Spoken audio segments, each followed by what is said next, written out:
Okay, welcome to the MSAD 51 school board meeting for Monday, October 3rd, 2022. I'll call the meeting to order, and we have all 9+2 members here tonight. And so we'll move right into recognition as our first item. So Corey is here to do that.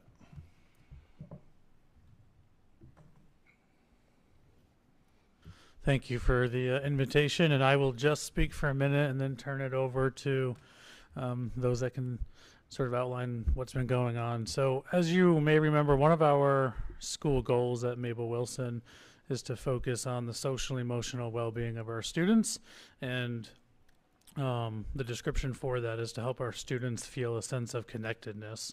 And one way that we are doing that this year is to schedule mostly monthly assemblies for our entire school. And that is no small feat with the number of students and staff that we have. And our allied arts teachers have actually graciously taken the lead on organizing that and planning that and working out all of those details. So I'm going to introduce all four that are here tonight, but there are more behind the scenes. And then I think one of them is going to come up and just say a few words. So first is Amber Wagner. You want to give a little wave? She is our library ed tech. And then we have Don Lane, who is one of our school counselors. We have Jen Caton, who's one of our music teachers, and then Daniela Tatro, who is one of our PE teachers. And they have been working for a very long time on organizing our first assembly, which is coming right up. So Daniela, would you like to come up and...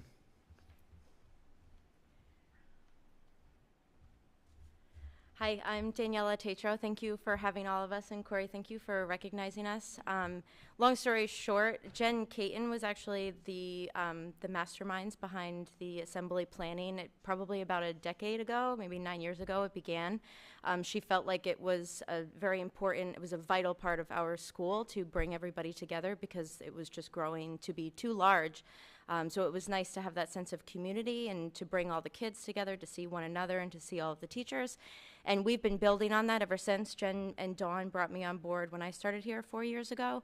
And now finally this year, Corey initiated allowing us to have school-wide assemblies every single month. So we're planning to do that on the one long Wednesday every month. And because our size is so big, we're going to be splitting into separate assemblies and mixing the classes up so that kids can see one another. And we have themes for every month set, so we'll be bringing different classrooms in and different kids to run the assembly with themes in mind. And we're so excited to have this opportunity and to bring the school together. We think it's, as I said earlier, it's so important because we are such a large community. So we're so grateful and really excited for this opportunity. So thank you. Thanks.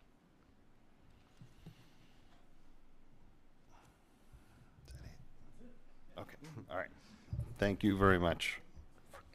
I think we're all in favor of getting people together for assemblies again. That's great. I actually think we should outlaw Zoom meetings.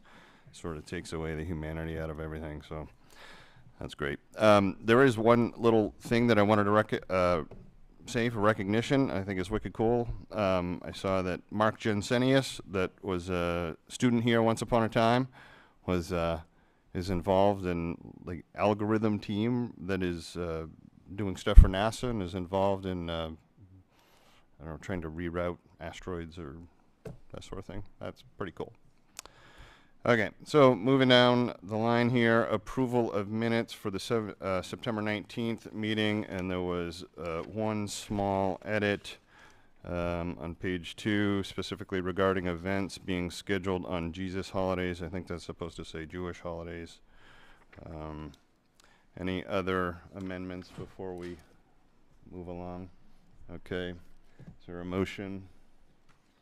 A motion to approve the minutes of September 19th, 2022 as presented.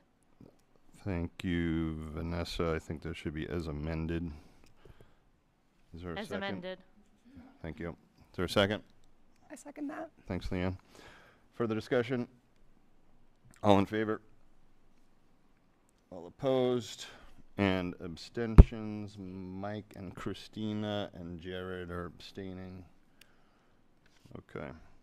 All right, so before we get to public comment, I wanted to move well, have Jeff talk a little bit about, there's been a lot of concern recently from people on a couple of topics, especially around policy JB and clarification of guidelines around that. So prior to getting to public comment, I was hoping that Jeff could take us through the recent history of that and what we're trying to accomplish currently in policy, and then Jared can also weigh in if you would like, being chair of the policy committee. So Jeff, please.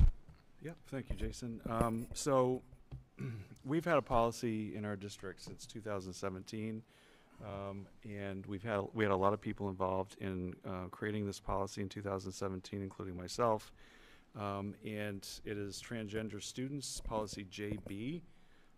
And this policy has been a policy that obviously we have referenced since its addition to our policy manual, and it's been a good policy for the most part. However, at the beginning of this school year, basically the first week or two of school, I got numerous concerns and questions that were raised either to me directly or through some of our administrators in the district about policy JB and exactly how is it supposed to be implemented.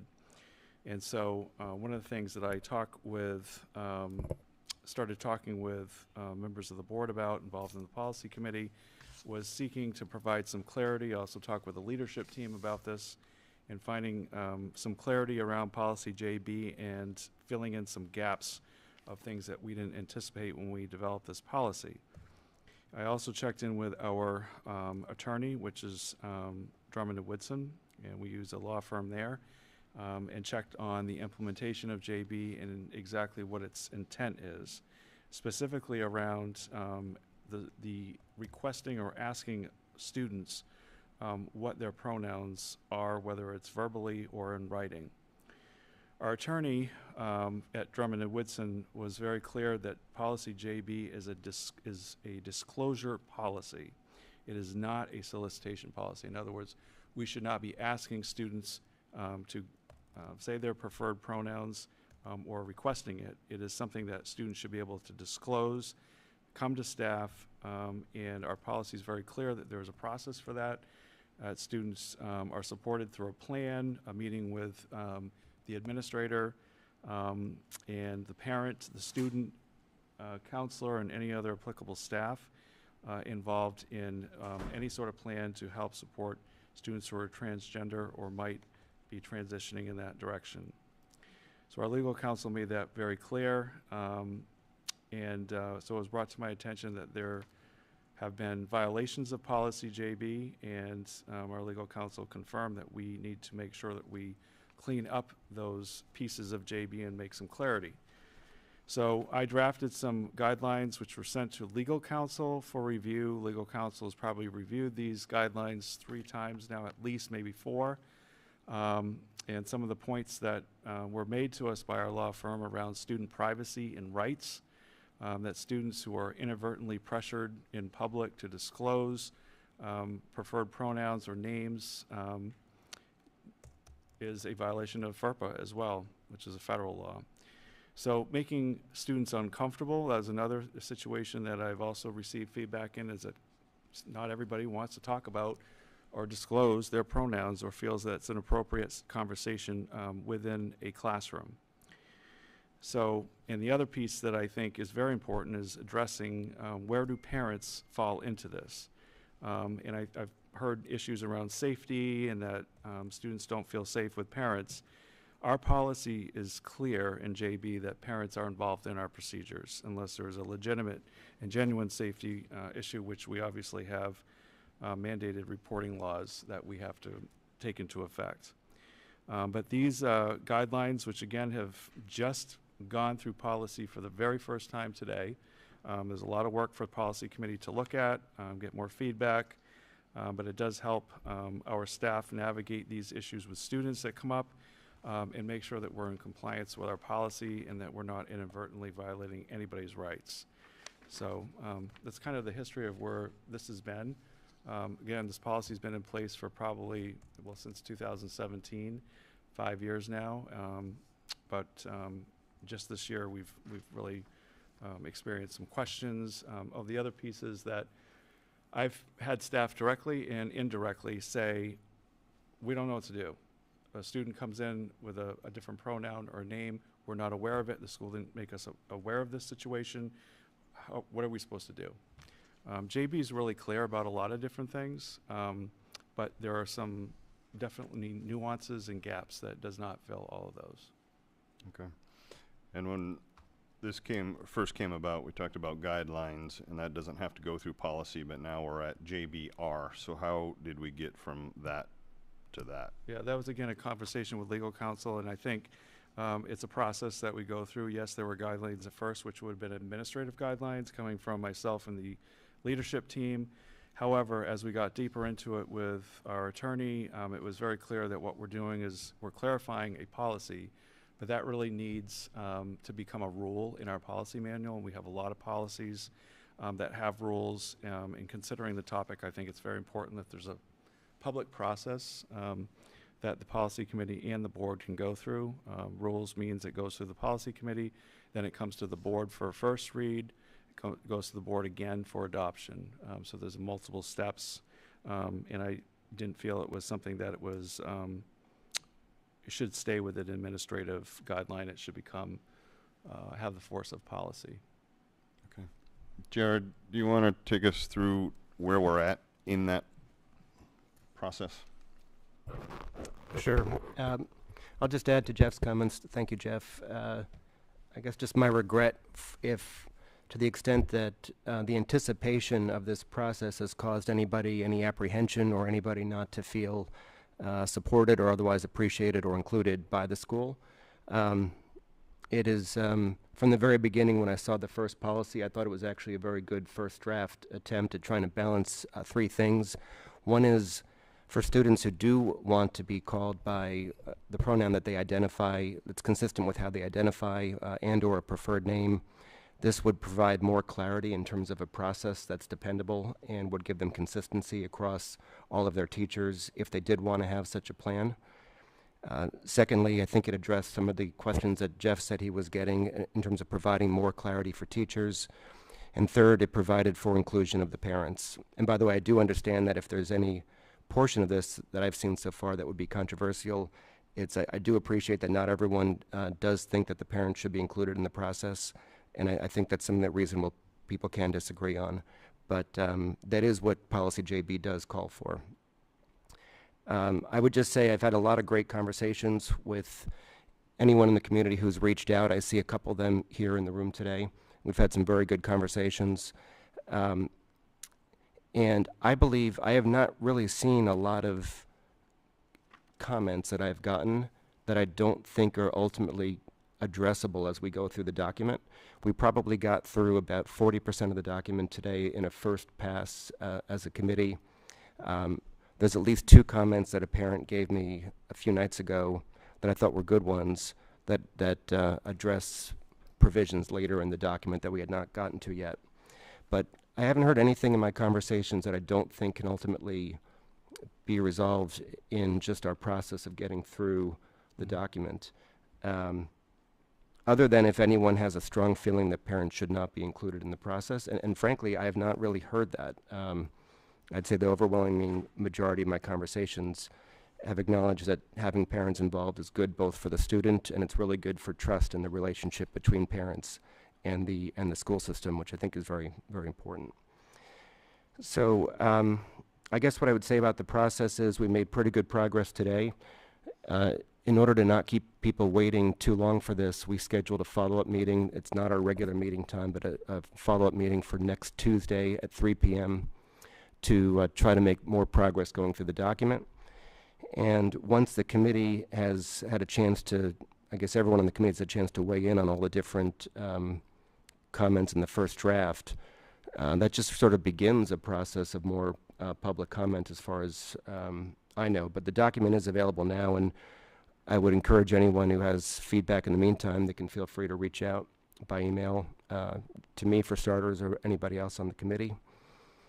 And I think that's kind of where we are in the process so far. Okay, thank you, Jared. Yeah, at the end of that meeting today, would normally meet in a month, and Carl specifically asked if we could speed that process up, because they're looking for guidance.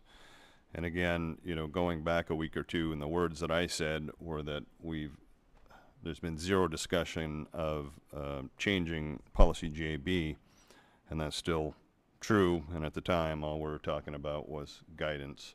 And so now it's become JBR, but JB itself is still not looking at being changed, other than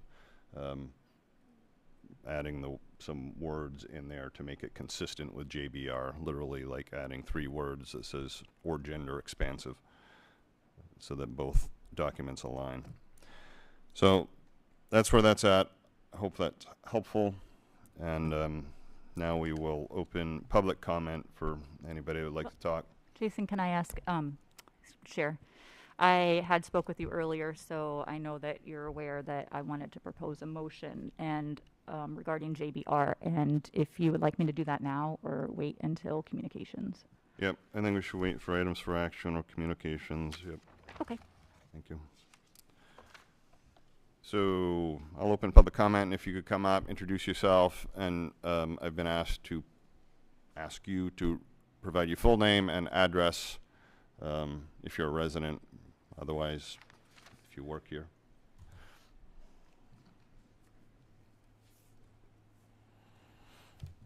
Good evening.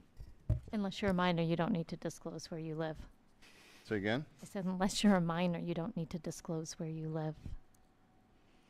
A minor? Unless you're a minor, you don't need to disclose where you live, she said. Students. Students. Students. Okay. They don't have a telephone Okay. about to happen. Thank you. You're welcome. Jason. Good evening. Jason Curry. I'm a high school social studies teacher here. I've been here since the fall of 1998. As a teacher here for 25 years, just like all the other staff that comes to work every day, I care about your children. I greet them with a smile, with a word of welcome, and more often than not, with a nice warm pot of tea on chilly mornings. As your employee, I'm entrusted with the well-being of your loved ones. I want every student's school life to be safe and supported. My own adult child was born male and has, since the age of 8, identifies as female. And it has not always been an easy road for her, with her peers or with her school staff in another school district, a different community than this. I ask you, the school board, in your deliberations, please do not put impediments or roadblocks in the way of any young person who needs patience, empathy, and caring in their search for their own personal identity. I encourage anyone who missed the public comment section from the last televised board meeting to please go ahead and view the first half hour in order to understand so many people's passions and so many of the benefits and the virtues of creating a supportive environment for teens as they question their identity. In separate comments, I'm also representing the association tonight, and your education association would like to make 2 points. Number one, we're concerned that committee meetings where language changes are being proposed to policies that directly impact teachers in their classrooms and other staff in their dealings with students and their ability to perform mandated roles for the district be scheduled at times where you can seek our input. That hasn't been the case recently. We're concerned about making sure that we have the ability to offer you advice and consent on how our jobs need to be done and your expectations of us performing our jobs. Secondly, I was a classroom teacher serving on the equity committee last year.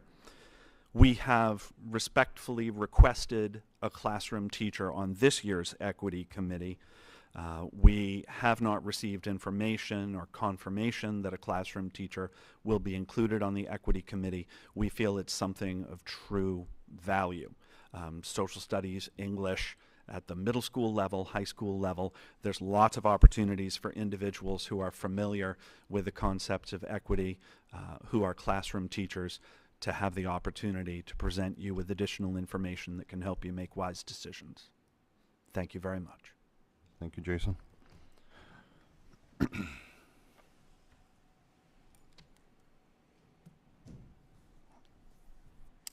Hello, I'm Coffin. My pronouns are they, them. I just wanted to say that you say this policy is to support transgender students, and that's not what it's going to do. It's going to put more roadblocks in their way. It's going to make a hard situation even worse. They don't need meetings or being outed to their parents. They just need support and to be treated like every other kid. I understand that there are different opinions and you probably can't satisfy them all, but this policy will not support transgender students. Not allowing teachers to ask pronouns will only alienate them more. Having them separately have to talk to their teachers will make it so their class doesn't know their pronouns. They won't be addressed right by their peers. This is something that's crucial. Thank you. Thank you.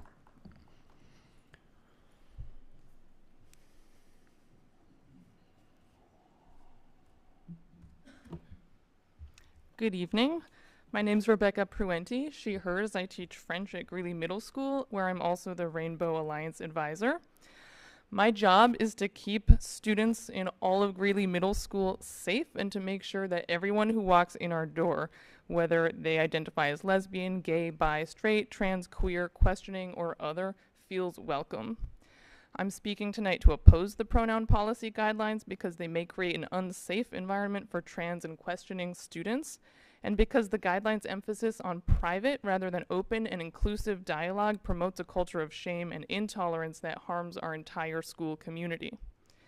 I'd like to particularly highlight the questioning part of the LGBTQ+ acronym. Students in the middle level are constantly questioning everything. They're questioning whether they want to be a hockey player or an actor, and this extends to gender identity and expression. I don't mean that every one of our students is questioning their gender, but we do know that 25% of our students in Maine self-identify somewhere on the LGBTQ+ spectrum. We also know that the students on the LGBTQ+ spectrum are more than twice as likely to feel seriously sad and hopeless. 41% of our LGBT teens have seriously considered suicide, and nearly half of them have long-term emotional and behavioral difficulties. This is from the 2019 Maine Integrated Youth Health Survey. At Greeley specifically, my students have told me that they would feel safer in school if their teachers, rather than assuming their identities, would take the time to check which names and pronouns they preferred.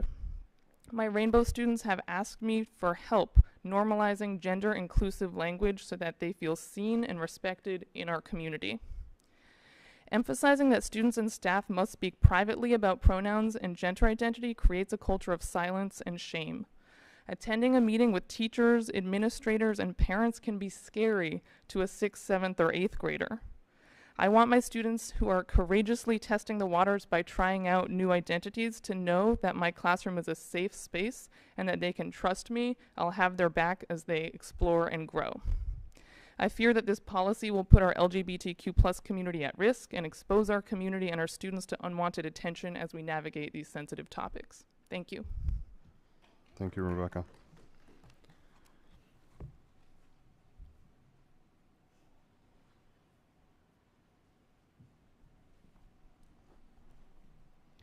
Hi, my name is Vi. My pronouns are he, him, and she, hers. And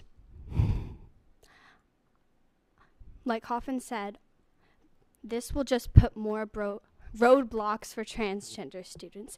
It will make a difficult situation even harder. I am sick and tired of having to go to a school where I am not treated like every other cis and straight person. I am sick and tired of you sitting here and telling me that you're trying to protect me, when really this is just going to alienate me and other trans students. And And as a sophomore, I have 2 more years left at the school, and I'm scared for the kids that have to grow up in a school where they will not be treated the same.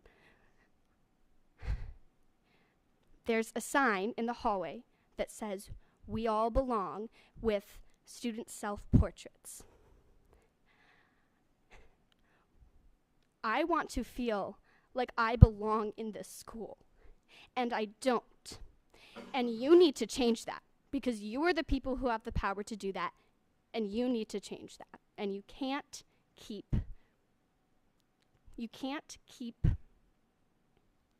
pretending like we don't matter. And sorry, I'm very emotional. Please reconsider this, because it's not okay. Thank you. Thank you, Vi.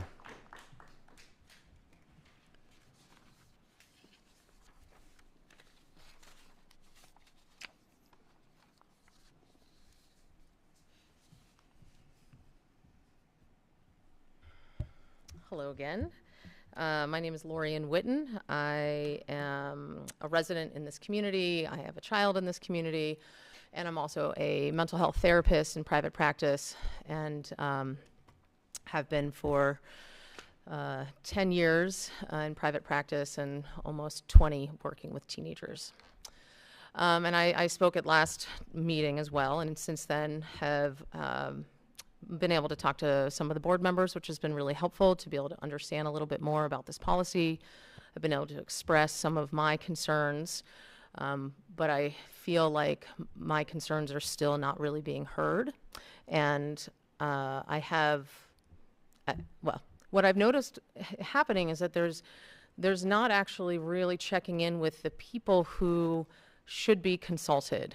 I have not heard anyone say that they have looked into talking to Equality Maine for their perspective on what they think is best, or Maine Transnet.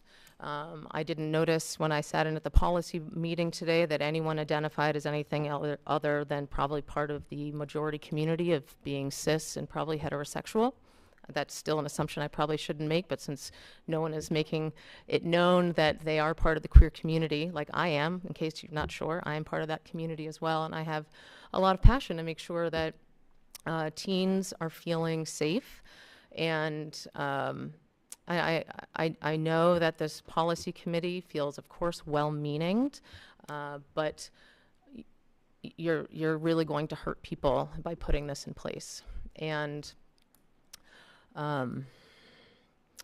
so I think also what this does is that if it's forcing people to have to come out at home before they're ready, then that's going to basically make a lot of students who really want to feel affirmed by their friends and at the school level, a place where they can feel safe. They're not going to feel like they can do that, because that means now there's going to be a meeting and there's going to be a call home, and now they're going to have to talk to their parents before their parent before they're ready.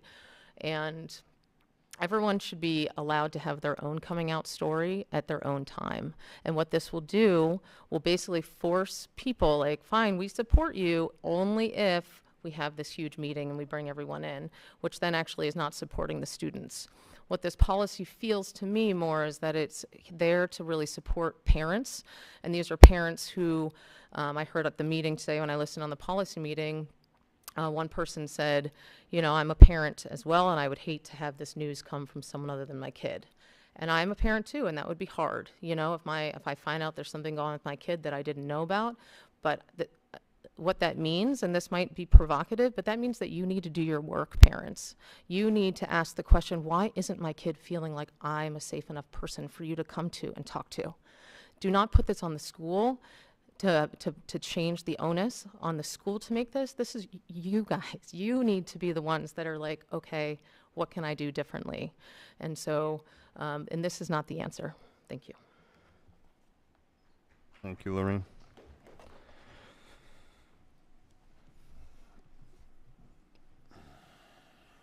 Sorry, I just have one more thing to say. If you really want to help your students, All you have to do is ask them what they need, because I guarantee you it isn't this.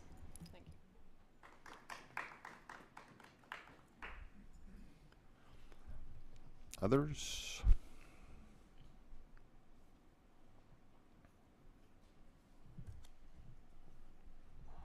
Ron Greco, Cumberland. Excuse my voice, a little raspy.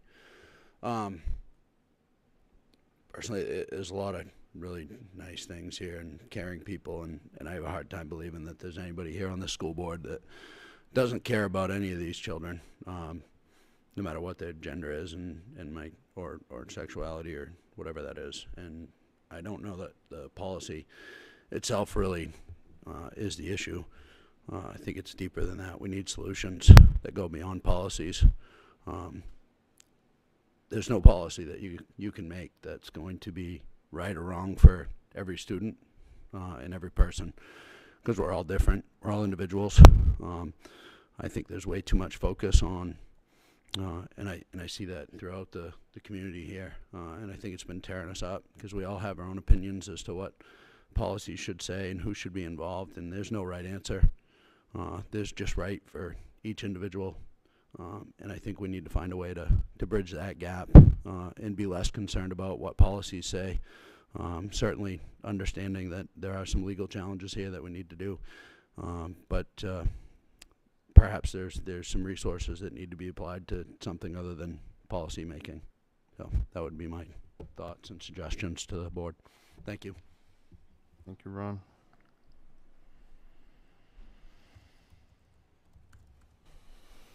Others? Comments from the public?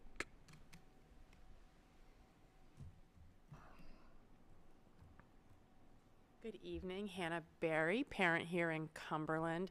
Thank you, Ron, for bridging that gap. I wanted to say a few things. This is my first meeting with the new board, and I felt a little awkward after hearing some of the emotionally charged comments about policies. I certainly know that everyone up on that board cares deeply about the community, as do everyone sitting in the audience tonight. I just wanted to say I have really enjoyed what I feel like have been some wonderful events this fall that felt like bringing us back together, such as the wonderful college fair that I got to go to, and lots of sporting events and an open house, and things have just felt a little bit like we're on the right track to, I guess, getting back to quote unquote normal. Not that there is anything after COVID that feels normal, but I think that the school is doing some great things, and I really appreciate everyone's efforts, and I hope we can keep it up for the school year. Thank you. Thank you, Hannah.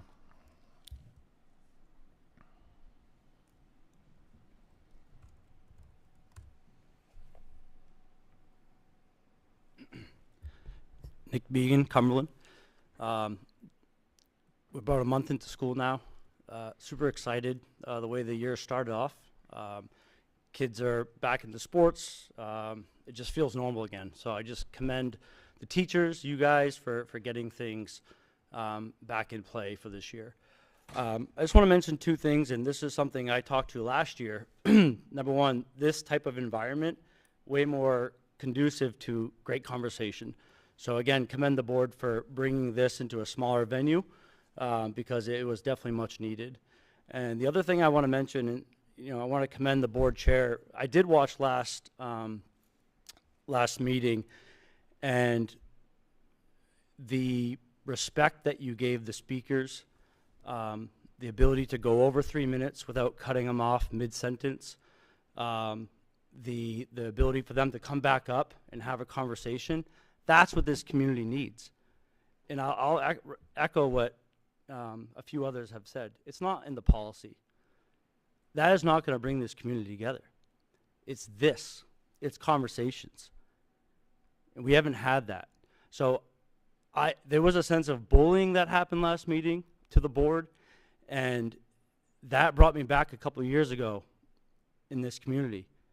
That does not fix things.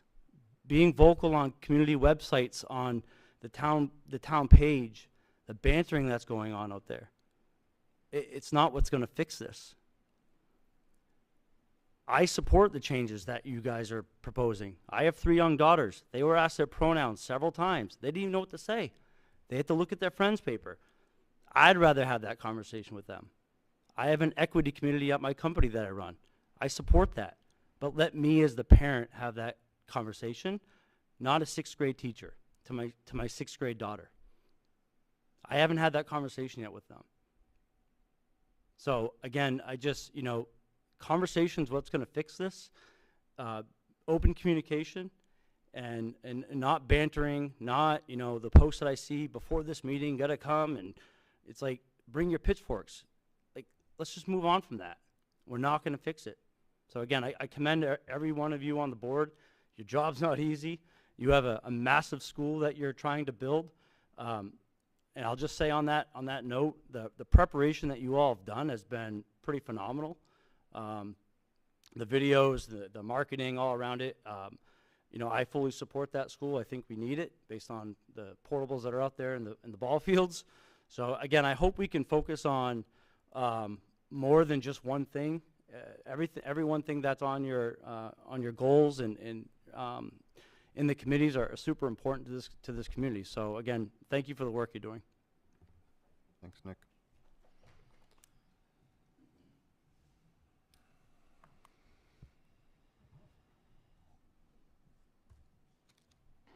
Good evening.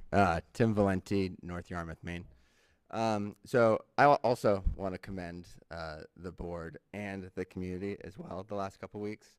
I watched from afar at work in Los Angeles a couple weeks ago.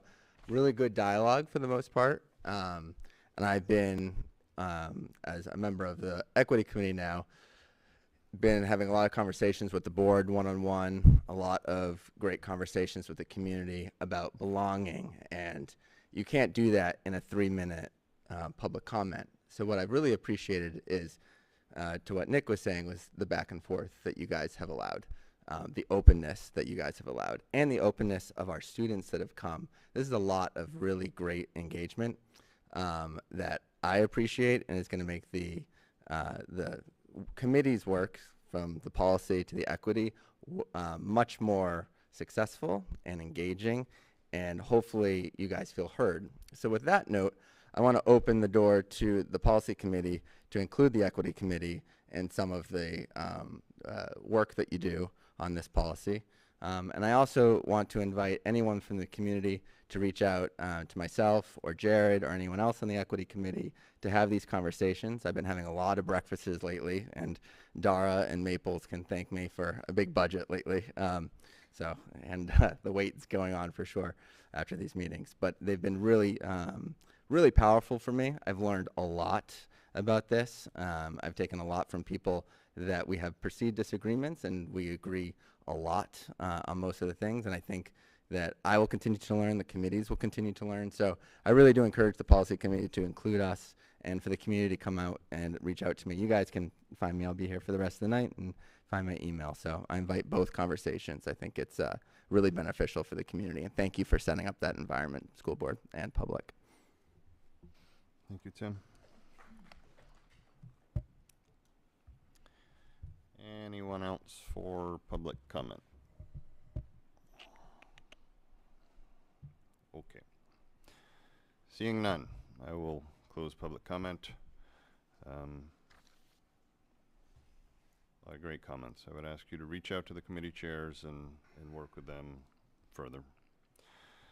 Moving down the list to presentations, we have Kim McDonald here, who's going to talk about our International Baccalaureate program.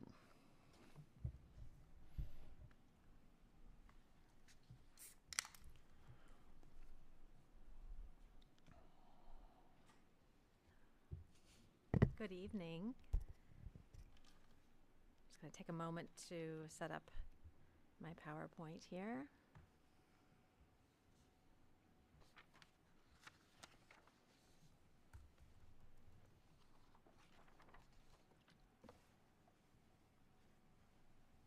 Okay.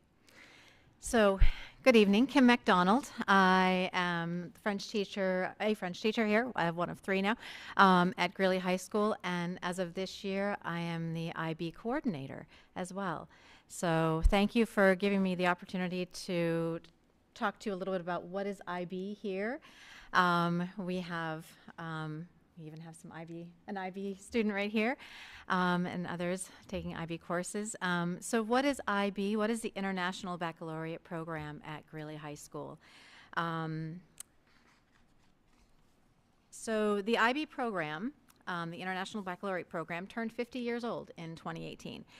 And the IB mission encompasses has encompassed the goals since its inception to create a better and more peaceful world through intercultural understanding and respect. So it ties in nicely with the conversations we've been having previously. The IB works with schools, governments, international organizations to develop challenging programs of international education and rigorous assessment. Our ultimate aim is to encourage students to become active, compassionate, lifelong learners who understand others and their perspectives. They learn what it is to be human. They learn how to learn and manage what they're learning. So these are all parts of the IB mission.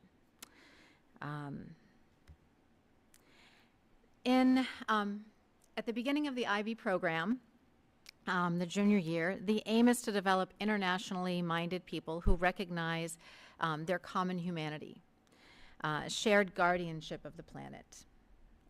To this end, there are 10 attributes that IB learners will strive for. Inquirers, so nurturing curiosity, developing skills for inquiry and research. We hope that students become knowledgeable, develop and use conceptual understanding, exploring knowledge across disciplines. That they become thinkers, using critical and creative thinking skills, taking responsible action to complex problems. That students become communicators, expressing themselves confidently and creatively in more than one language, and collaborating and listening carefully. That they are principled, they act with integrity and honesty, taking responsibility for their actions. They are open-minded, being appreciative of their own culture and history and that of others.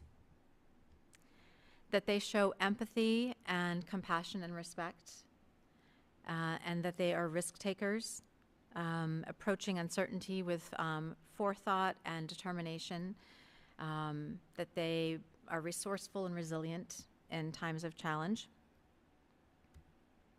and that students are balanced and reflective.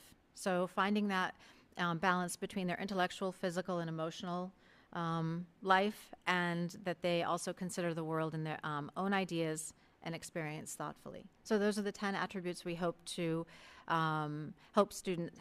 hopefully help students strive for during their 2 years of the IB program.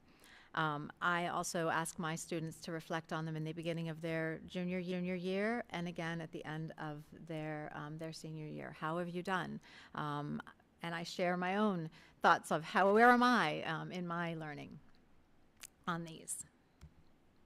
So as you can see from the graphic here, the IB learner is at the center, and focusing on their 10 attributes, and each subject area encompasses the IB approaches to teaching and learning, which are surrounding that.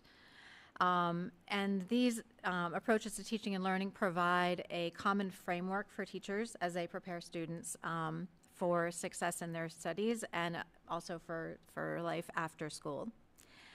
And the IB provides a cohesive and comprehensive program that explores the local and global challenges, and students enroll in the 6 subject areas, and they take 3 subject areas at the standard level and 3 at the higher level. So that's just the level at which they will be assessed.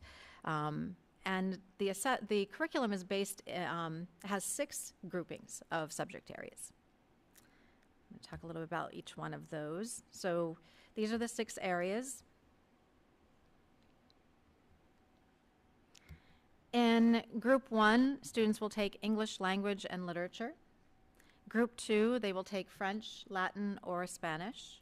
And you can see that the SLHL, that's the standard level or higher level, meaning the level of the type of assessment that they're preparing for.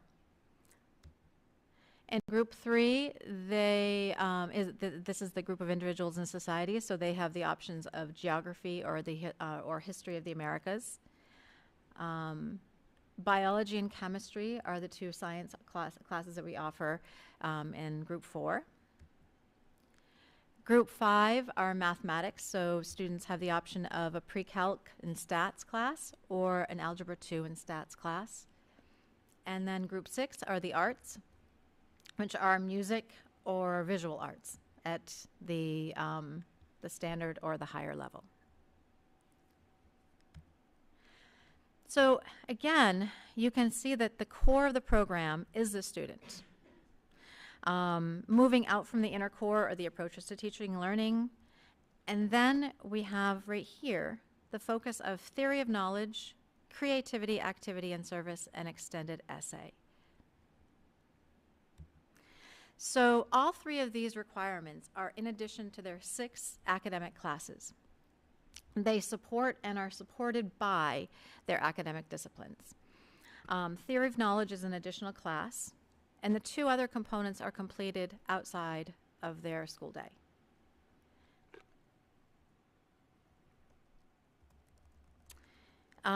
Theory of knowledge, this is an interdisciplinary course that is designed to help students question and understand how they know what they know. And actually, I didn't take a lot of notes on this history piece, but it goes back to French philosophy. That's where this originated. Explores questions about knowledge and the process of knowing. Emphasizes comparisons and connections between the areas of knowledge, and encourages students to become more aware of their own perspectives and those of others. Creativity, activity, and service. I think of this as a way to balance out such a focus on the academics for 2 years. It's a way to balance out their lives for the next 2 years. So these activities are mindful, experiential learning components. So creativity, exploring an original or interpretive product or performance.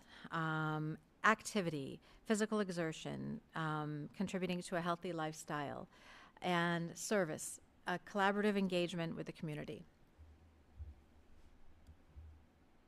And then the third part is the extended essay. And this is doing personal research, communicating, working to communicate their ideas effectively, and writing a 4,000-word essay.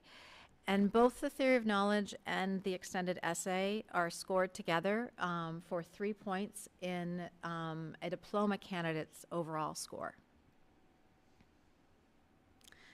Talk a little about the next two slides are school statistics. So this past May, we had 80 students enroll in IB classes. There were 8 diploma candidate students. That means the entire, they did the entire program. And there were 217 exams taken by our Greeley students. You can, just a few other points of interest. So a diploma candidate, the highest amount of points a student can achieve is 45. The average of points obtained were 33. The highest diploma points awarded were 40, and the average grade out of 7 on an exam was 5.24. These are the statistics of the past 4 years, so 2018 through 2021.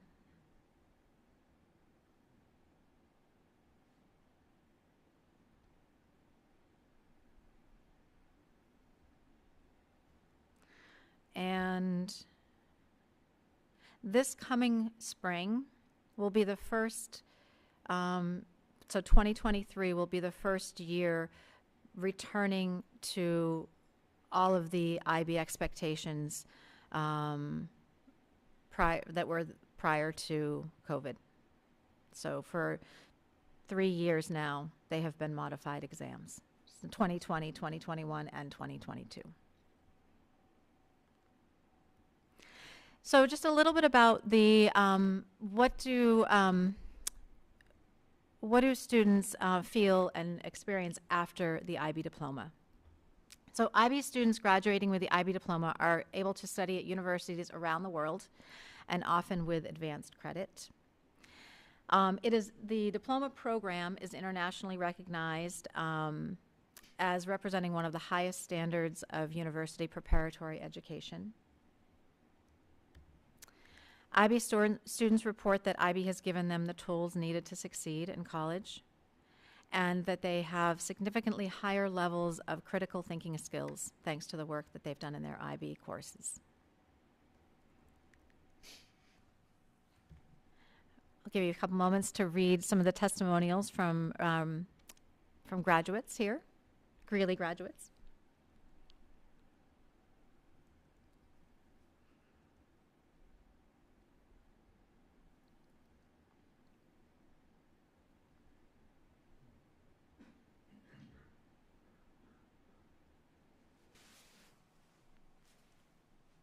And each year we really want to gather feedback. What has worked well? What can we learn about the program? And so I'm looking forward to connecting with recent graduates, current students in the program. What works well? What can we do to support students even more in the program? This is my first year as IB coordinator, and so I'm excited about the opportunities to work with our students and our community to make this program even better than it is. So I'll take questions. I can't promise to have all of the answers since I'm just beginning in this and learning about all things IB, but I have taught IB since 2009, since it started, so I am well versed in what IB means in many areas. But so questions for me? Yeah. Go ahead. I have a couple of questions. So the candidates versus registrations. So this past year is about 10% of the group. Mm-hmm. How does that compare to broader, like, national or state norms?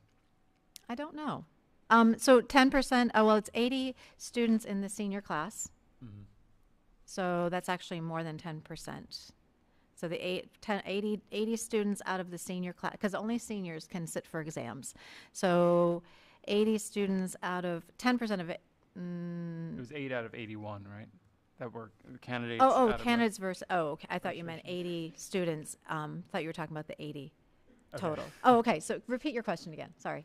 So that 8 is out of the 80 students who were registered, right? Yes, the 8 students are the 8 students who do the entire program of the 6 courses, plus the theory of knowledge, plus their CAS, plus their extended essay. Mm-hmm. Yeah. Okay. So yeah, my question was how that like the full completion, how that compares to broader norms. Okay, and I don't know like nationally. Well, there are only 3 IB schools in Maine. Nationally, it depends on a district's decision to engage and become fully a full IB world school, and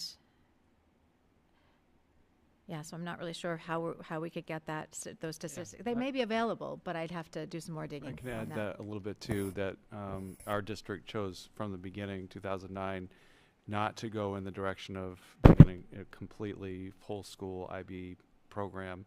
Some districts also use a middle level IB and start IB at the middle level and go all the way through high school, and our district has not has chosen not to do that. And so it's an option, it's a choice. But we have, at the high school level, between IB and AP, we have a majority of our students are taking, one or the other or both of those classes at our high school, and consistently have done that for many, many years, since the program really started. Okay, that's helpful. My other question builds off of that. So if you're looking forward, do you see any changes or have any goals for the program in the coming years? I think, well, for part of what we saw over the past couple of years was not the inability to get information out as readily, have meetings with parents and students, and to inform. So I think some of the so my goal is to be having these conversations, informing parents and students about what the options are with IB, and take it from there. Learn what other needs there may be. There was definitely a need to balance and to balance assessments, and so we're working on that already. How can we be, as a community, be more aware of when all of the assessments are happening, so that there is more balance for students there. So we've already started working on those goals. What are some of the other goals? So promoting balance, also interdisciplinary work among teachers. So that's been a goal that we've tried working on over the years with varying levels of success, and that is definitely a goal of mine as a French teacher, knowing how many connections are available with other disciplines, with theory of knowledge, with geography, with history, with English, that more conversations need to happen between teachers, so that we can be bringing these connections and these conversations into the classroom on a more regular basis, rather than somebody coming in and saying, "Hey, I just learned that in TOK." We want that to be more thoughtful and more planned. So those are three of my big goals, but then other things that may come along the way as well. And one thing I wanted to mention about the statistics here, so only seniors can sit for exams. So we've got 80 students out of the senior class sitting for exams for IB. And that's not counting AP. So I don't have AP statistics here. And we have 8 students who are doing the entire program, but we actually I don't have the statistics, and I can try to find them. I'm not sure how I will be able to exactly, other than going back and looking through schedules.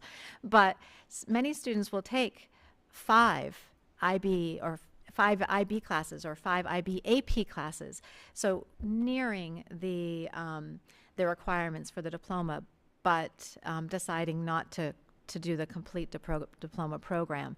So that's I think we have some other research to do to get some more numbers.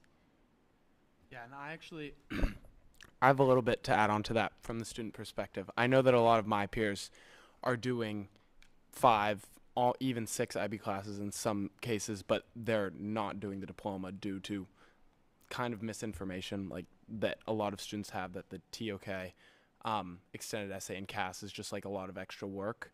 And I think that, like, kind of adding on to your question, that if we, like, just putting more information out about what the program is prior to course selection, I think could boost the diploma candidate number.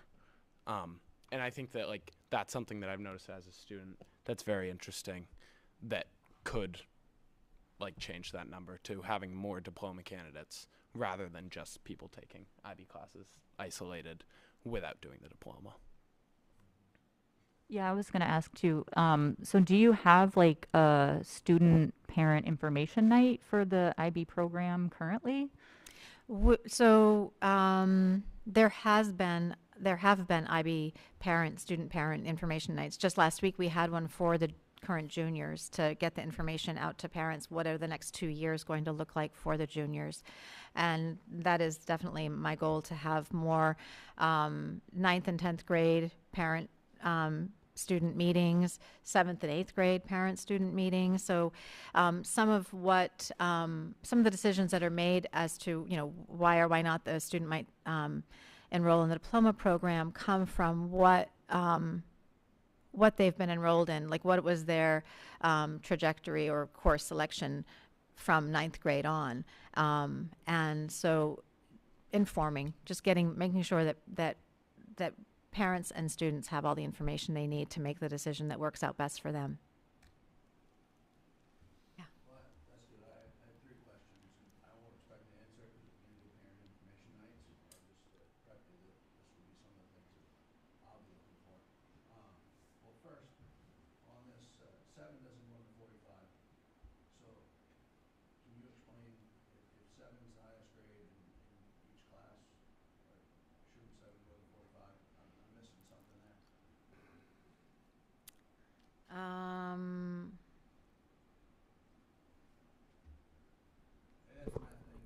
I think, Ron, are you Well, saying, because it's 6 classes at 7 points Right, plus the 3 42. points, right? Yeah, that's right, yeah.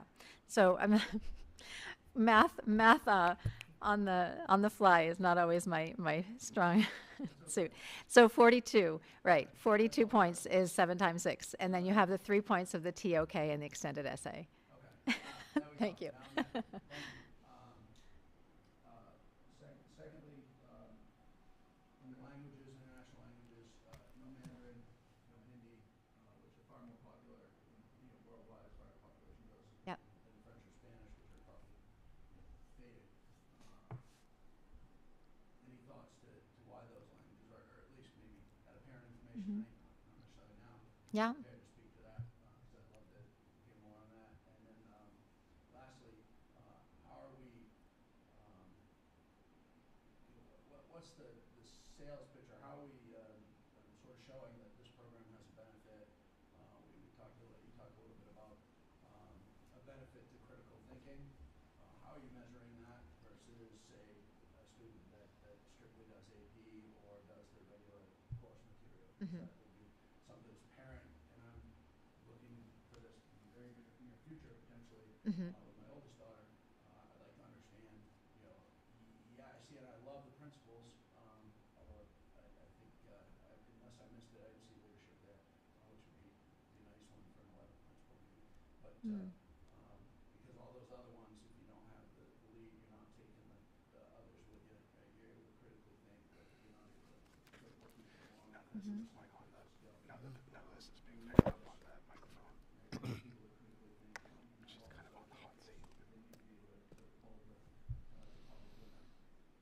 But that it just, I'm sort of off on a tangent here, but that's some Yep. of the stuff that I'd love to see in a parent informational night, and I don't expect you to have those answers. No, I don't have all the answers. I think it would, it would require that I, sit back and actually, I would love for you to email me those so I can be more thoughtful about my responses. If Last thing you want me to do is email you on it. well, No, but I think I'm glad you do that. Can you give me until maybe December? I'm going to be gone. I have internet reach for about 4 minutes, 2 days from now. Can we sounds like some hunting. Yeah, No? a lot of moose hunting to do off Main Woods, but yeah, I'd love to send you some stuff, Yeah. and that way you have time to prepare that. Yeah, and I mean, I do have some thoughts on the, what are the differences? How do we measure critical thinking? So I taught AP before coming to Greeley High School. This is my 25th year of teaching, and I taught AP for, I don't know, 5 or 6 years before coming to Greeley. And AP is a great curriculum. It actually, AP and IB are, they're going to watch what each other does, right? Like, so the IB the IB themes and the AP themes in the languages are really just the only thing that differs are the semantics. And AP has students really analyzing the language or the French perspective. And since also becoming trained in IB and teaching IB, and I co-seat French and IB, I mean AP and IB in the same class. So I feel like I have a lot of the information about what the difference is between them, and how are they working similarly or differently. IB definitely works with the comprehensive overarching connectedness of all of the disciplines. And so when you are looking at geography and the theory of knowledge and Spanish and biology, there is this interconnectedness that is intentional in the IB program that doesn't exist when it's something that is not built that way. So that's a major piece that I've experienced, having taught both and having been trained in both. So that's just a kind of a first quick answer to that question. Thanks, Kim. Go ahead, Avery. Yeah, I wanted to give my testimonial about the IB program. I think that it has immense value. And it's not just a hard course or a hard diploma to get. What I've found from the IB courses I've taken is that not only does it teach you the information that you need to know to succeed, it also teaches you kind of how that fits in, like the context it has to the world around you. And I think that there's a lot that can be gained from knowing that, opposed to just like an AP course, which is like just a really hard course that you take. Thank you, Avery. Other questions from the board? Go ahead, Christine. I just had one follow-up. I also was wondering about the languages, and I don't know if that's dictated by what's already offered at the school, if there's student interest or ability to expand that to be Chinese, Arabic, or whatever, or how does that work as far as what you're able to offer or request? It's probably more what has been offered by the school and what the resources that have been available for language learning. I don't know all the history. There is something that's called ab initio, which is part of the IB program that you can learn a language for 2 years and sit for a beginning level language course. But there hasn't been, I don't know if there has been any exploration of how to incorporate any ab initio, and that would require more faculty. And whether or not a faculty could be hired, a staff member could be hired full-time and have enough courses, I'm not sure about that.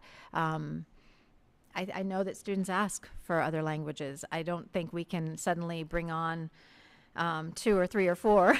That would be a lot of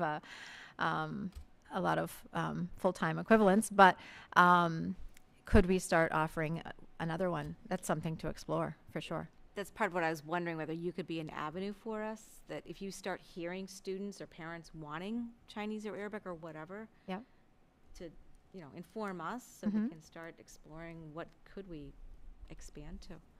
Absolutely. Yeah. Thank you. Other questions, comments? Go ahead, Kim. Just very quickly,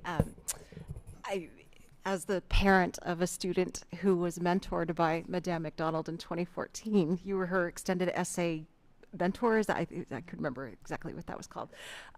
She still talks about how grateful she is for the IB program because it was an opportunity, and Ron, this kind of speaks to what you were asking. There's a sort of an AP profile of a kid. You tend to think 4.0, just always been taking honors classes, and she wasn't that kid. She was maybe a B student, but just a good critical thinker and wanted to be able to do something different. And this was an opportunity for that kid. And so I think in the past that's been highlighted, that you don't have to be a straight A student. You don't have to be the smartest in the class. And when you're thinking about AP or IB, you know, you just want to learn. You want to be somebody who's motivated and to learn. And so she's still grateful for it, as is my second daughter, who didn't get the diploma but took several classes. So just affirming that, and thank you for all that you've done. It's very important. I think that's a really important piece that I will often tell my sophomores when they're signing up for classes. Anyone can take an IB class. It truly is the case. Anyone can sign up for an IB class and can succeed. And I often will follow that up with, as long as you're willing to work, you know, and try hard. And it's not to say that every IB course is going to require hours and hours of homework after school. It's that what we're asking of you, you're willing to step up and, you know, to take risks and be thoughtful, be curious, be all of those attributes of the IB learner profile. And I've had many students of all levels succeed in the IB French, and so I truly believe in that as well. Thank you, Kim. And people can reach out to you, I assume, if they have further questions? Absolutely, yes. Okay. Thank you Thank very you. much. Okay. So moving down the agenda to items for action, we have one approval of a position. Jeff, you want to take us through we that? just have one position. We continue hiring. We continue to have vacancies in our district. We have about 10 educational technician vacancies continuing. However, we're starting to fill some of those vacancies with professional positions in the area of special education. So we're asking for approval tonight. Speech language pathologist at Mabel Wilson School, and this is to help with the programs at that school in special education. This has been a path that we have been following for a few weeks now. We've hired other professional staff in order to take vacancies for educational technicians. We had 2 candidates interviewed out of 4 applicants for, again, this is a very specific position, speech and language. So we had 4 applicants for that job, which is actually good, especially considering the time of the school year that we are in. Thank you, Jeff. Do I hear a motion? I'll move to approve the appointment of professional positions as outlined by the superintendent. Thank you. And is there a second? Second. I'll take Christina. Thank you. All right. Further discussion, questions of Jeff? All right. All in favor? All opposed? Unanimous. Motion carries. Thank you. Chair Record, since we are in items for action, then I would also now like to make the motion that the Board of Directors table the work on policy JBR, and that we allocate funding for the district to enter into a professional development and consultation partnership with Equality Maine. Second. Hold on that. So, take me through that again. So you want to table a process that's halfway through. And is that right? Read the thing again, please. I would like to make the motion that the Board of Directors table the work on policy JBR, and that we allocate funding for the district to enter into a professional development and consultation partnership with Equality Maine. Okay. Give me a second again. Or Yep. Second. Okay. All right. So I'll move to divide the question, since I think it's 2 separate things. And we can vote on them separately if there's a second to that. Does anybody want to divide them up? Can we hear how it's divided first? So tabling and then working with Quality Maine, right? Those are the 2 things? Yep. That's I'll how second that. Okay. So procedurally, We don't even have anything coming to the board yet.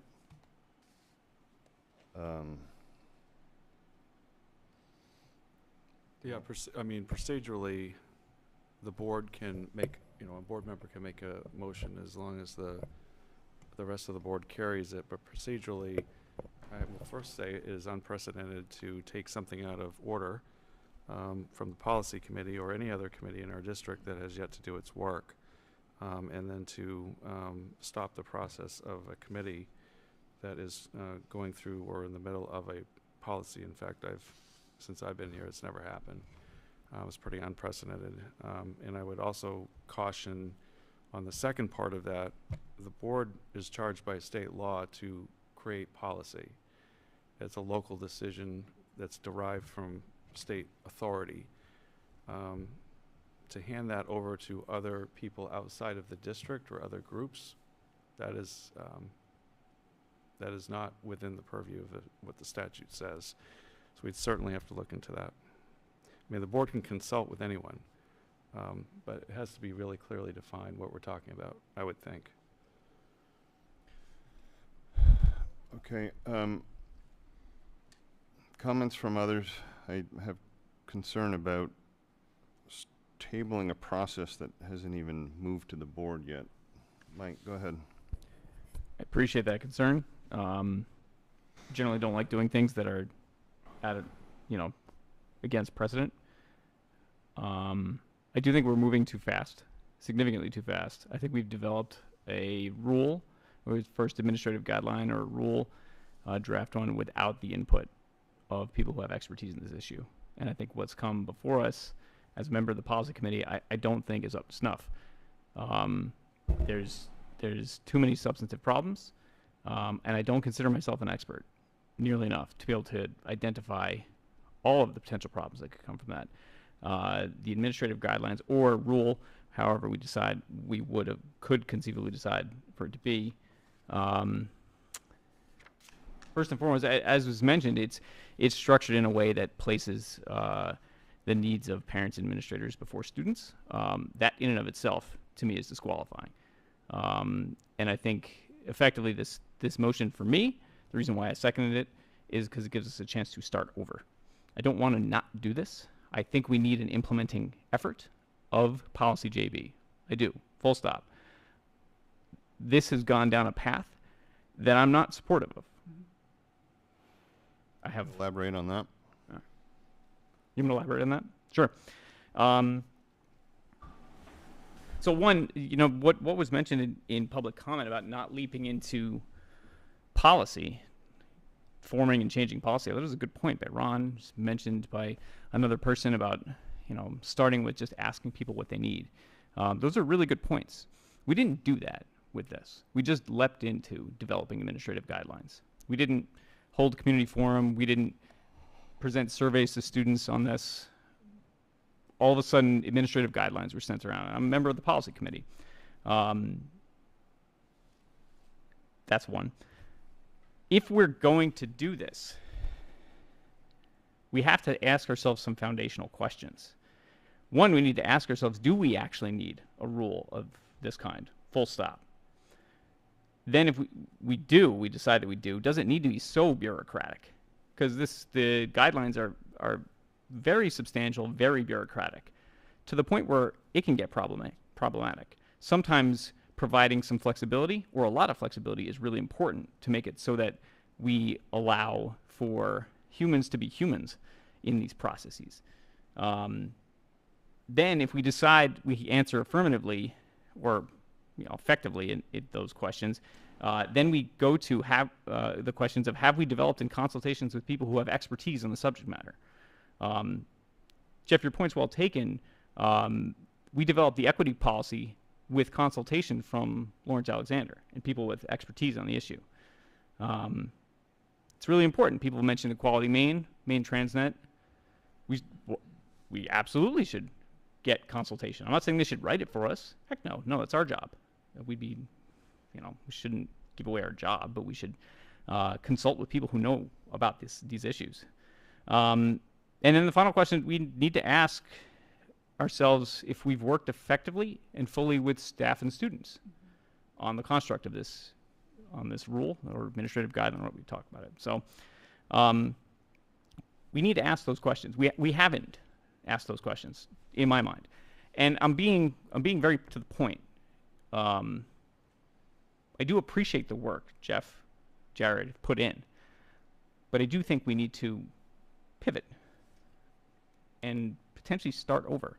We could use this as a doc to work off of, but to stop the process of pushing through on the policy committee and then going through those machinations to then come to the board. I think that's just forcing a vote and forcing probably me, well, definitely me, I'll speak for me, to say no. Because I'm not a fan of how it was done, and I'm not a fan of how it's written. But I'd like to start over so I can become a fan of this. I want it to be a collaborative process, to be an open, transparent, collaborative process to actually make this work for people. You're trying to stop a process that hasn't even gotten halfway through, right? I mean, that's would be my feedback on that. I mean, when Jeff came to us initially and said he'd like to bring this to the policy committee, I was under the understanding that everyone pretty much thought that policy JB was a good policy, and that it was thoughtful. And the first draft that Jeff showed us, I thought adhered very closely to that policy and was just trying to actually, if you just really think through each question. And by the way, the only work I've done really is do a close read of it, and I've offered some comments which are on there. So most of the work has really been between Jeff and Drummond Woodsum. But each question really seemed to answer a question that a teacher could actually have if they were trying to interpret policy JB. And so I thought it was adhering pretty closely to what everyone already agreed was a good policy. And I want to speak to speed also, because I don't think there's any rush. I had specifically reached out and probably made a mess of things, but I reached out to Jeff on Friday while he was at a conference and just said, I know we don't normally post policies before everyone's had a chance to comment on them, but maybe this time we should, just so people have a chance to read them before the meeting.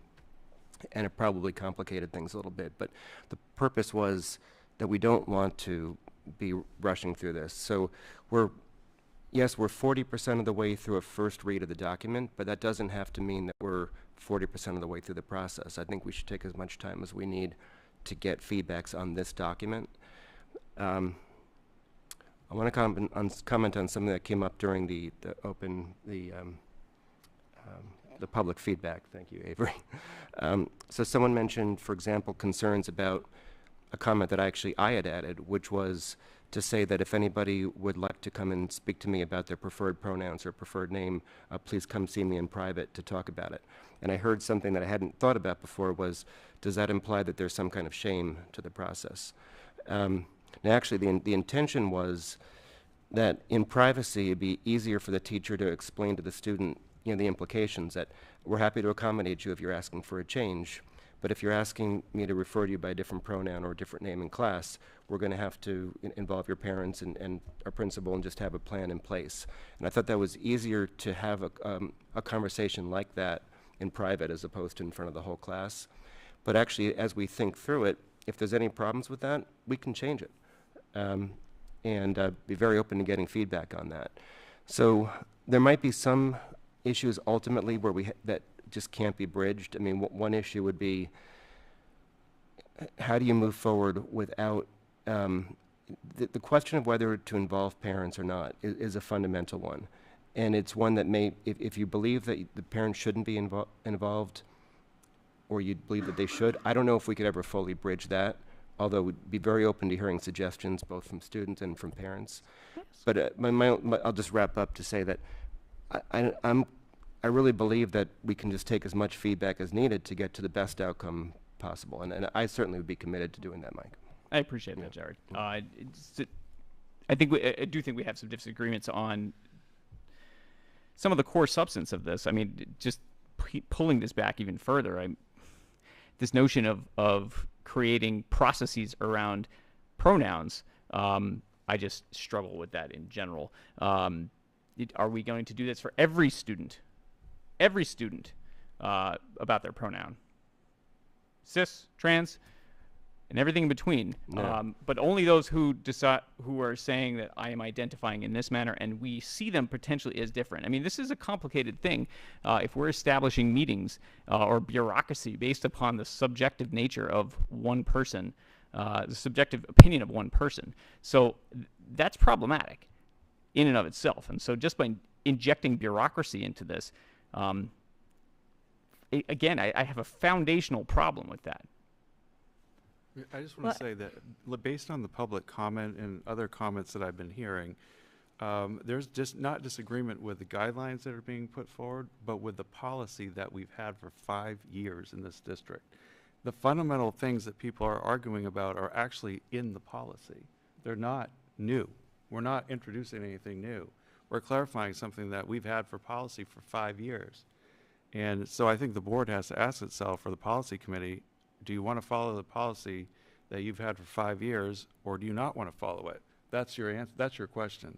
And listening to people's comments, I think people need to read policy JB, which exists right now and has for years in our district, because it outlines the process. You have to have a meeting. We're not following our policy. That's what I'm hearing. We're not following our policy. So I think there needs to be a decision. Is this the policy for this district, or is it not? It's important to follow policy.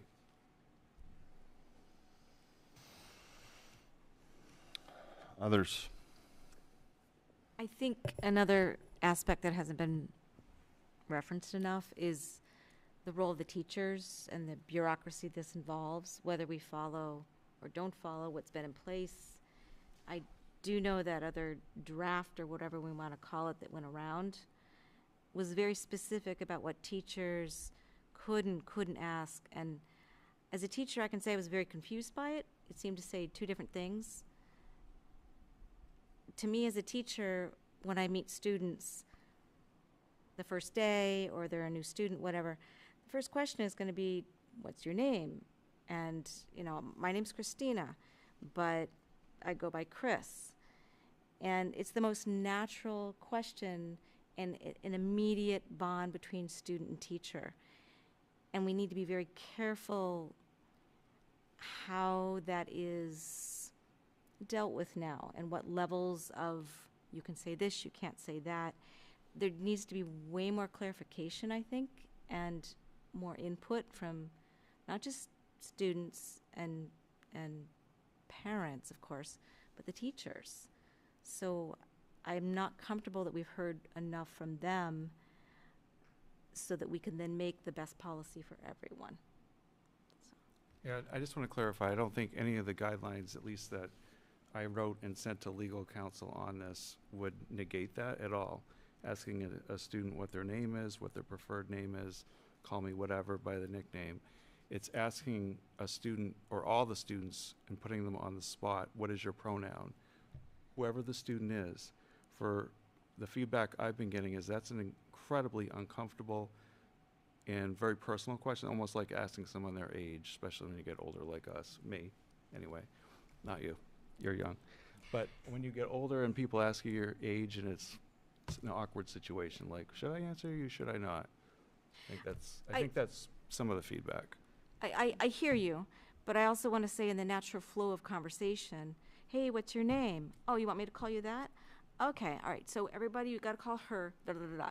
It may be natural for me to go on and say her or whatever. So there we have the crux of it now, like, okay, which pronoun? So I understand putting students on the spot, not good. Putting students in the spot of, oh, come tell me later, that's not good either. There's got to be something somewhere that some district is doing, more information we can get to find out what's the best way to do this so everybody's a little more chill. So we're hung up on the word privately? Is that No. what I'm hearing? There's multiple issues, and you know, the reason why I'm asking for the policy work to be tabled is because I believe the work is done with good intention, and we just don't have people with who this policy will directly affect the most, and with the specific expertise involved in the process. And it's the community concerns is not about policy JB, because these things have been spurred as a result of teachers on the first day asking for students to provide their preferred pronoun, which is setting a respectful classroom environment and affirming every student's seat in that classroom. So this policy, JB, is specifically involving more than a casual declaration of gender identity or expression. The guidelines are lumping the two together, and it does a disservice to everyone. So tabling the policy is not saying we throw everything out, but it's saying we take a pause. We're going to put a pause on this and talk to other people who can give us guidance to make sure what we implement is actually going to help our students. So I have a question, because I never look at our community. I reach out to other communities, and I look to see what other people are doing outside of Cumberland and North Yarmouth. And I looked at Freeport and Portland. Portland does it a little bit differently. You don't have to, when you identify, you do not have to reach out to the parents. That's their policy. So I struggle with taking a pause and tabling it, because I think this is very important work, and I think it needs to be done. I have the Yarmouth policy right here, the JBR. It's exactly what was in our JB policy and outlining it. It's not, though. The way that it's written is different. The way that it's written is more supportive, and But you have to reach out to the parents. This plan may be developed in consultation with the student, parents, guardians, and others as appropriate to address the student's particular needs. That's exactly what we have said. So I'm struggling with, yes, this doesn't work. Like, this isn't going to work for our children right now, how JBR is written. I get that. I've heard that, and I get it. But we need to find some solution that between, I want to have this as my pronoun, to having to reach the parents. And tabling it is ignoring it. And I'm all for education. I'm all for getting more knowledge and reaching out to the community members and people and organizations to educate us more. But I think tabling it is a bad decision. I appreciate your comments, and certainly, and again, obviously, this is how all of it is so messy that for me, tabling it is not ignoring it, or you know, that this work would again still continue, but we would just expand the voices that we're listening to and are helping us craft the best guidelines and procedure for our schools. Tom, go ahead. So I prepared a few comments for tonight, and I don't want to get into the substance of this this policy. We're not even halfway through a first read, but I do have concerns about the process. We haven't even gotten to the first read, just to be clear. Yeah, Right. right. Yeah. So, but I do have some concerns about the process, and so I'm just going to stick to my script here. I do not doubt the need for these guidelines, and I appreciate you, Jeff, walking us through the rationale for why we're doing this. My concerns lie, though, in the process that the policy committee is using to craft these guidelines. I recently read a book that included a Senegalese proverb: "If you want to cut a man's hair, it's better if he is in the room." Forgive me as I make a few assumptions about the identities and expertise of the committee members.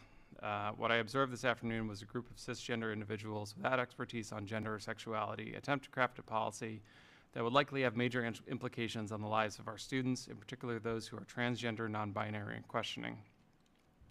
The guidelines state from the outset that, quote, "Policy JB helps support transgender students by assisting in the educational and social integration of such students in our schools. If we truly care about supporting transgender students, we need to elevate their voices and give them a seat at the table.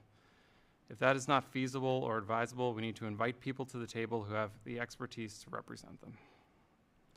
So I'm supporting Ann's motion here. I don't think we need a real long pause, because this work does need to get done, but we need to pause until we get the right people in the room. So what is the pause with the solution? That's what I'm wondering. What is, okay, we pause, what's the next step?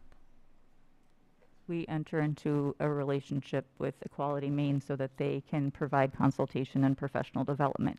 A lot of this, I also wonder, could have it been mitigated with different professional development at the start of the school year.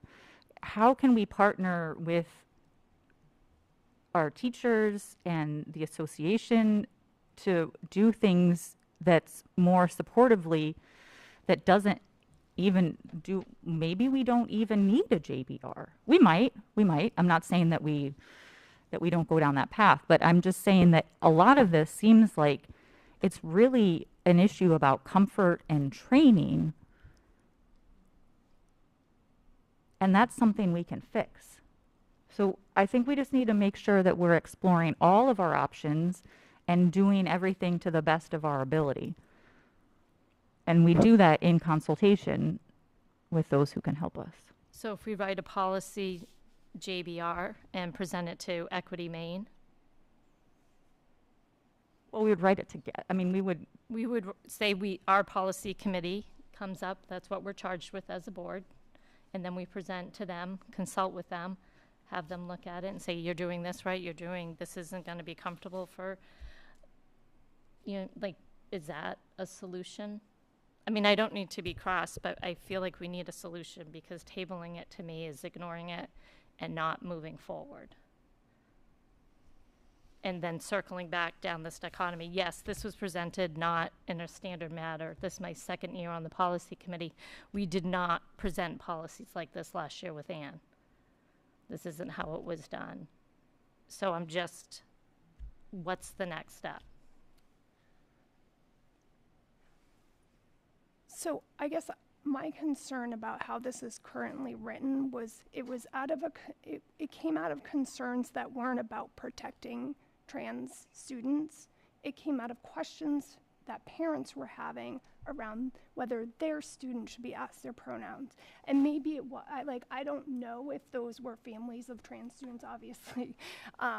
That's a whole other discussion, but I think that's, as a starting point, that's why I'm finding a lot of challenges.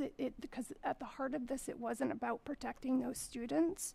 And ultimately, transgender and gender nonconforming students have the right to discuss and express their gender identity and expression openly, and to decide when, with whom, and how much private information to share. Correct. I don't think anybody's questioning that. I'm not. I don't think the guidelines are. No one's questioning that a student shouldn't be able to express their preferred pronoun or name. Our policy is very clear that that is not the case. It's a process about making sure that we have a process for supporting all students in our schools, to make sure that they have a process in place that we can follow. That's what it's about. And I mean, it's not clear to our staff. I can tell you that. It's not clear to our administrators what we're supposed to be doing. There needs to be clarity, because people are doing different things. And honestly, I was not comfortable with a lot of the way these questions were asked and answered, which, if you looked at the policy committee and was on it, I was asking those questions. But having someone else write it other than the elected board, I don't see that's the right avenue to do with policies here. We know our community, we're listening to our community. We'll write a policy, we'll present it. I'm more than comfortable presenting it to outside resources that know better than I, and taking feedback. And that's what I'm asking for. Yeah, I'm not asking, but I don't want us not to have the meeting next week. I've already proposed that I don't like the Q&A format. I would like to have it similar to what Yarmouth has presented, and that they have on their JBR. And so it's not, and I'm trying to diffuse a lot of the miscommunication that's happening right now around this. I mean, just before I got here, they said that we were trying to abolish JB altogether. No one in my right mind would I sit up here and let something like that happen. But I do think this is important enough to move forward with. Thanks, Vanessa. Vanessa, would it be worth, because, and please just correct me if I'm wrong, but what I'm hearing is that you're looking for specifics on how we move forward in a clear manner. And so would it be worth offering an amendment to Ann's motion? I don't know. Like what Jason had said, to split it. We'll split. Yeah, I guess splitting the two, because then the second one is effectively developing JBR with consultation. Consultation. Would that be correct, that second part of it, Anne?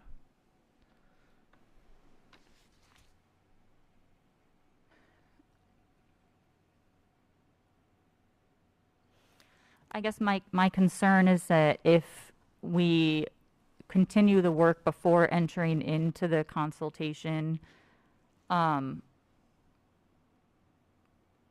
we're not doing the best work, and that we're doing work that's just going to have to be rewritten, and that's going to belabor the process. I'm okay being told I was wrong in what we write and present to them. And I think that's just part of the learning of JB and equity and inclusion and all of that.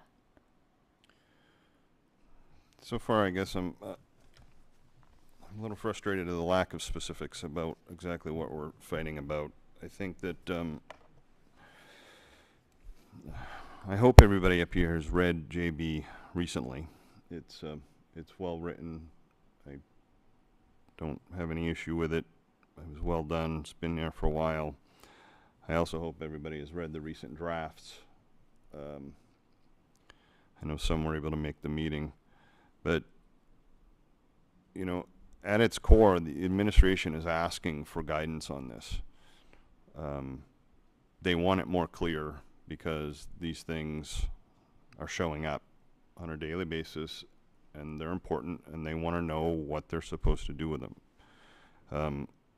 And I hear everybody loud and clear about serving various groups, and that's important, that we come up with policies that serve everybody, including everybody.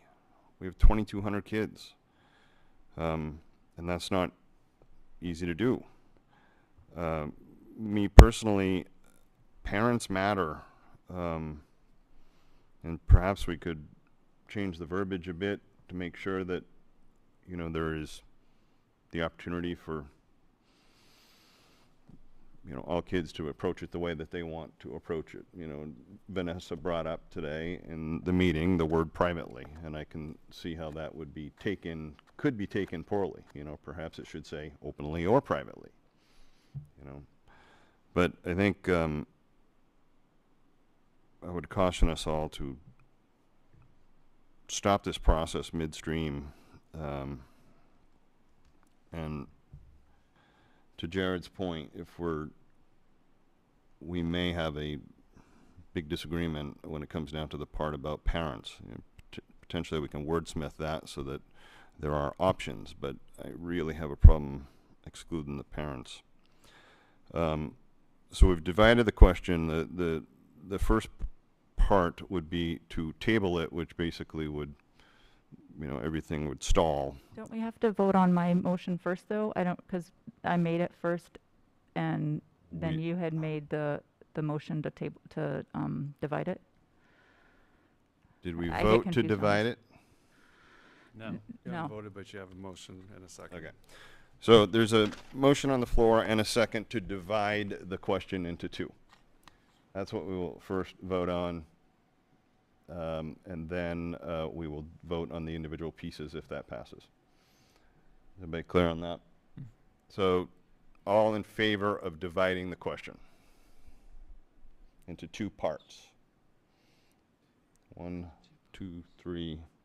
I guess I'm still not sure what the, can you say, because Jason, you proposed doing that, what was the The primary point would be reason that for wanting to the divide? follow-up votes would be whether you want to table it, and then to me that's a separate issue, and then we could talk about equality main.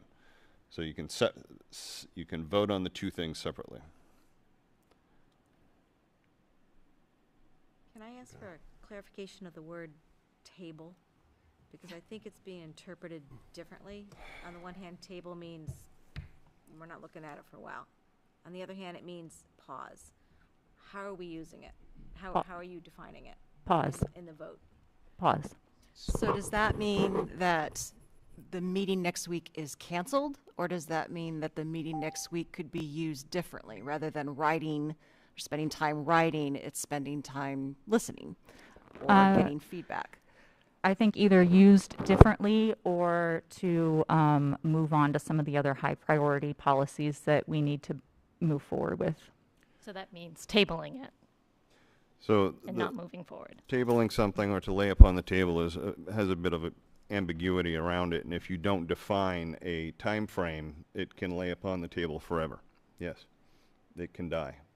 Yeah, do we, so just in terms of functional board rules, I don't think we have any definitions in our bylaws on tabling a motion. Robert's rules And we would have be Robert's this. rules. Yep. I'm not an expert on. So if we don't define a time frame, then you Okay, we table it for 30 days.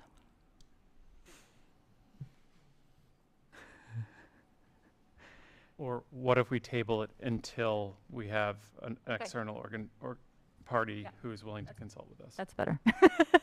And sorry, are we going to be asked to vote tonight on whether to hire the specific advisor that you're referring to? I mean, do we have a presentation who the experts are on this with different perspectives and backgrounds on them? How are we going to Right. decide I'd like to see approve multiple funding an groups. advisor? I would like to see multiple representations across the board. I would be willing to amend the motion to say that we begin the process to vet and hire a consultation and professional development agency such as Equality Maine or Maine Transnet or other private practice providers. This is getting deep. Can we take one at a time, please? So, again, dividing the question. People understand what we're voting for. Not really. Not really. distracted me. I think the question is to divide the question, do you want to divide the question or not? Right. The board, does the board accept that motion in a second to divide the question? So there's a first and second, and then if you do, then the question gets divided. Yep. And we'll Otherwise- vote on the two pieces separately. So, are we clear? Who would be in favor of dividing the question? Good. Not a strong conviction, but Okay. Two, it fails. All right, so we're back to Ann's original motion, which is tabling it, and what's the second part? Well, tabling it until we are in a formal agreement with the appropriate consultation provider. Appropriate I as understand. determined by who? Well, At least two. I understand that people would like more information about Maine Equality or Equality Maine. My apologies. You know, so I wouldn't want to make people feel forced that we would have to use their services, even though they are highly respected and work with many, many people. I think it does make sense for due diligence to reach out to multiple people who could best guide us on this. So do you have different verbiage? Do you want to withdraw the motion and say, lay it out differently? Because the first one was to appropriate funding for. hey, Can redo it. can I suggest one other thing? And I'm happy to come back to this, but I mean, personally, I've spent hours talking to any parent who wanted to reach out and had some great conversations over the last couple of weeks. I actually have not heard any suggestion that I didn't think we could all really come to a meeting of the minds on, and as a way to improve this first draft, other than some suggestions which I think actually would require changing policy JB itself. But what I was going to say is, I think there's nothing wrong, and it's only helpful to get advice for the committee or to get feedback. And I don't know whether this is a motion or just a commitment, but for example, we could finish getting everyone's first feedback on the guidelines, which, by the way, track policy JB very closely. I thought it was a decent first draft, although I have gotten good feedback on ways to improve it. And then we could have, as the next follow-up meeting after that, we can dedicate that meeting, or the first half of the meeting, to having people from the community give public, who care about this issue, give public comment. There's a lot of expertise in the community. There's professional therapists who specialize in this area. And I don't see why why there has to be a presumption that I think we just have to have faith in each other, but I don't see why we'd have to have a presumption that we're going to rush anything. I would be perfectly open to getting this document out there, give people time to reflect on it, and then come and address the committee, and then use that to see if we make any further revisions or what further revisions we make. So I would offer that, if helpful, as a path forward to hope to try to address concerns, while at the same time making sure we continue to make progress. Yeah, I would just say that's been our process. I mean, we've had a couple of policies over the last couple of years, 3 years, that I can think of that literally went 8, 9 months, 10 months. I think one policy actually ended up being more than a year. There was multiple people that came to those meetings to express their opinion. We consulted with people, but the policy committee never gave up their authority, and it never came out of policy. This is a preemptive move, and it really doesn't make any sense process-wise. The other thing I want to say is I would ask that the board not put 30 days if you're going to table this and have us working with other folks at this point. I would ask that you do 90 days, because we have a building project and our focus needs to be there. We cannot keep being given work for the next 30 days. We've got a referendum on November 8th, and I just want to remind the board about that.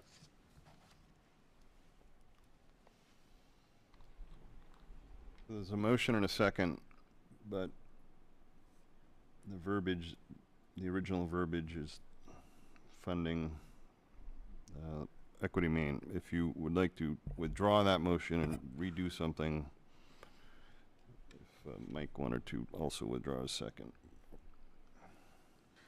Yeah, I would withdraw my motion and represent that. Mike, do you withdraw your second? Yeah. That we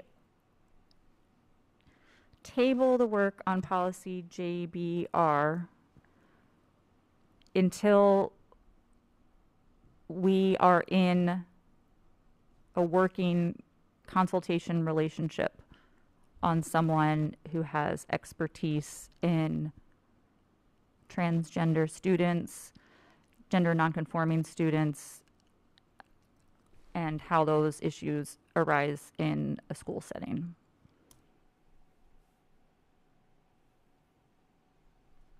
Satisfied with that motion, Jeff? When we can get to it. I can't, there's no commitment right now from the district on this. This would have to be other people working on this. Okay. Is there a second? Second. So we're tabling it for 90 days. Is that what that said? I didn't give a time frame. Oh, or I think we should. Just be explicit. I mean, I understand Jeff's point about the referendum, and I'm also, I'm concerned that, 90 days is more time. 30 days I just pull out of a hat, so not really a hat. Obviously, I don't have on a hat. my apologies. Your motion said to table it until we have a relationship with. Yep. Multiple organizations. No, well, one organization, but that has been approved by the board. That's new. Well, this is, We but can't- that's what we it's. can't select one organization. We have to go across the board. Yeah, so I guess I'm, I'm trying to make it encompass everything, and if anyone else has suggestions. Well, it I would have a suggestion. seem to me that for the semester has begun, so teachers have already been calling students by their name. They're not going to, at this point in October, publicly ask, correct? You know, what is your name and your pronoun, like you were saying, that relationship's been established. Do we want to have something in place by the second trimester of the middle school? Yeah. Because some teachers, you know, they might change some teachers, or by the second semester of the high school, when the high school students will definitely be starting a new class and therefore a new relationship potentially with the teacher. So if we're looking at 90 days, that puts us almost to the start of the second semester of the high school, which to me that kind of feels like a good time, so that hopefully we could have something in place for that second semester. Does that make sense? Well, and I also just want to remind the board that you still have a policy in place, Yep. JB. And as long as the policy is in place, as the superintendent, it says in that policy, I am required to implement it. But Jeff, can you clarify under C, addressing the needs of a transgender student? So it sounds like what we're doing is we are saying that the pronoun and the name is a need. I'm not saying it's not, but this says that if they consistently, and Anne alluded to this, consistently assert a gender identity, this does feel different than a kid who wants to try on a name, wants to try out some pronouns. Nobody questions that at all. And that's what Okay. the policy said. Consistently has been the key word. What the policy says is the student is supposed to be on a plan. And it's defined in policy JB. We've been following we've been trying to follow this policy. And I think I think what I have discovered is that the policy is either unknown by some people, including our own staff, or it is not being followed. And that cannot continue. So that's a valid. No, That's a. either the board follows its policy or it doesn't. And that's a decision you have to make, because at this point, that policy is in place. I'm telling you what our legal counsel is saying. I know people don't like listening to attorneys or policies or whatnot until it becomes my problem to think about it. But I'm telling you, until this happens, we've got to follow our policy. It's very important. So, Jeff, I completely appreciate that. I think this would also, this begs the question that I think some of us are trying to put forward, that we need to spend the time to get this right, to get the processes in place to educate staff, students, community members. We're not there yet. So I think to me, what I'm hearing from you is that you don't have the tools to be able to implement this properly. That sucks. What we have in front of us is not, in my opinion, implementable. But we can write... JB? No, JBR. Okay. They implement JBR. So, but if we take our time, and yes, it's 90 days, but it can give us the knowledge and the processes to be able to implement it. Yes, it's another 90 days of not being able to do it, but when we can come out of it, then we will be hopefully all happy with the result. Yeah, it's up to the board if you want to, I mean, at this point, JB is in place, though. Right, but it has been for years. Yeah. So, I mean... It's been for 5 years. This policy's been in place, and we're supposed to follow it. So basically, if the issue does come up, a plan should be developed by the school in consultation with the student, parents, and guardians, and others as appropriate. Yes, and that's the JB. All JBR was to clarify that in a Q&A session. You took what was in JB and asked those questions and answered them from what the JB policy already has. So what he's, There's no change. The policy is the same. There's nothing that's... It's just clarified. So I think the board has to Everybody decide got if you like the upset with policy. JBR, but we're still, everything in JBR is in JB. Right, it's really JB. That we should be upset about. Yes, that's exactly right. Yeah. If That's it's exactly changing right. JB, then that's what the policy committee should be directed to do, is to look into changing JB. Correct. Personally, I am interested in changing policy JB, but not yet. I do think we need to have start another Facebook group, Nick. Okay. Okay. All Pitchforks right. and such, right? JBR. But that's not what I don't think that's where we should be discussing it right now. We need to deal with JBR right now, and then we can go forward. But we also don't have the information in front of us. We haven't had this discussion as a community. I guess I'm going to direct this to the chair. So we're, Because if tonight, I just need to know after tonight, if we're going to suspend policy JB, I need to know. I'm No, not, I'm saying JB. I'm not asking to suspend policy JB. I mean, when we look at policy JB, section C3, it says a plan should be developed. That's different than saying a plan will be developed. Yeah, And but I for an know, administrator, that doesn't mean anything different. well, That means nothing to me different. That means we should be doing it. so, but how many plans do we have on file then? I don't know how many plans we have on file, but our administrators are the ones that are expected to make sure that this policy is followed. Do we have any plans on file? I would have to check that. My understanding is, of course, we do. We have students who are transgender in our district. I hope we have plans on file.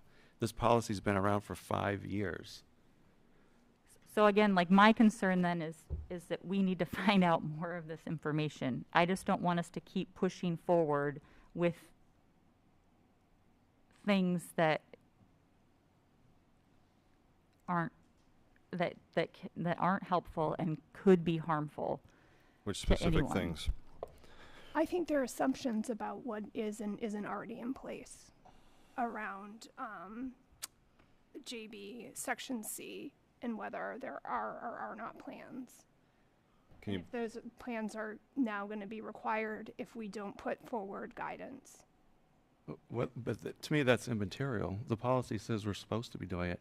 I need, for me, as the superintendent, the only thing I need is clarity. I need to know, am I following this policy or not? If not, get rid of it, abolish it, because then I won't follow it. Because if we have a policy in our books, we don't follow it, we are legally liable for not following our policies under a lot of different pieces. I will point out that one of the points that Alec made very early in the year when this conversation came up is that, you know, we're putting ourselves in liability for not following our own policy. Was the catalyst for this moving forward. Like, that's a problem. We have a 5-year-old policy. It's a half a dozen other ones too. Say again? I didn't mean to interrupt. I'm sorry. I just meant there's a half a dozen other policies that we're also not in compliance with too. Well, that's a problem, sure. Yeah. I'm not aware of them. If people can bring The, them to my in attention. the list of that Fran sent today, there's at least 4 to 6. I think that we're says. confusing in compliance with the state statutes and following and We're following enforcing. the law. Okay, that's fair. Yeah, I mean, like, I think. Our Yeah, no, but there's policies one are just explicitly they're backdated. I'm causing an argument that doesn't need to be had. Yeah. So perhaps, I want to make it clear though, again, that the reason why I have an issue and why I have brought this forward is what I'm hearing about these guidelines are going beyond just individual students. And again, they're looking at entire class settings and telling teachers that they are not able to ask for preferred pronouns or names. That doing so is somehow triggering policy JB, which that's something that's entirely different. And we're putting it together. These things are separate issues. There are things that can be, that even again with good intentions can have unintended consequences that we may just not be aware of. And no matter how involved and passionate all of us are, anyone in the community are, we need to be double checking with people who do this for a living and have this, and to make sure, again, for any students that they feel supported and know that they can be whoever they are at school. And we are not reaching out to those students. They are coming to us. We can reach out to them. The first step did not have to be developing this policy. The first step could be building administrators, teachers calling people's family, emailing their family, hey, how's so-and-so doing? Are they settling in school okay? I mean, there's other things that are more appropriate. I feel like by doing this, we are just putting a Band-Aid over things that haven't been done that should have been done. And that's not, I'm not saying that that's out of any ill will or anything like that. I think things are always changing. There's always new information. So we need to make sure that we're providing our administrators and our teachers with that, having these conversations, having annual professional development before the start of the school year so that people are on the same page and we have a way to develop this safe culture. With all due respect, Ann, what I need from the board is a clear policy. That's what I need from the board. I can do the rest, okay? But without that, can't do the things you're talking about. So to your point, Ann, if we wanted to reach out to those families to make sure we're doing all that we can, who would we call? Since we don't have a list. I mean, that's sort of part of the process here, I think. Well, and also most of the concerns raised sound like they're concerns with JV itself and not with the guidance on how to follow JB. So that might just be a separate question about, does JB need, it sounds like what Jeff needs first is clear guidance for how to make sure we're following the existing policy. And then we could also take up separately, should there be changes to the policy.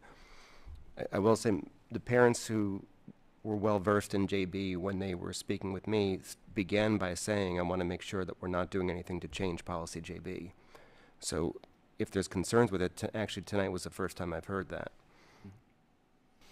And I think, Jeff, to Ann's point about the concerns of asking the entire class to declare their pronouns, wasn't that exactly what Alec was talking about as far as liability and Yes, he's FERPA? violating students' rights all around. Students that might be transgender or are transgender and don't feel like disclosing or don't want to and inadvertently do it because they feel pressured. Students who feel awkward being asked their pronouns, who don't want to be asked their pronouns. It's a personal question. And he said that's a personal issue and it should be not something that is allowed in a classroom, you know, and JB clearly says that. I think there's a difference between having it be a requirement and having it be something that's part of a respectful space. Yes, exactly. Yep. It's got to be respectful all around, exactly. But I just need clarity as to what the board's going to do.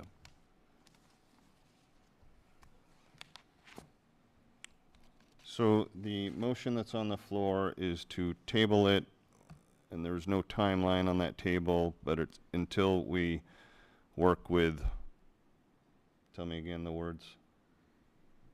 What did you say at the time? At my amended one?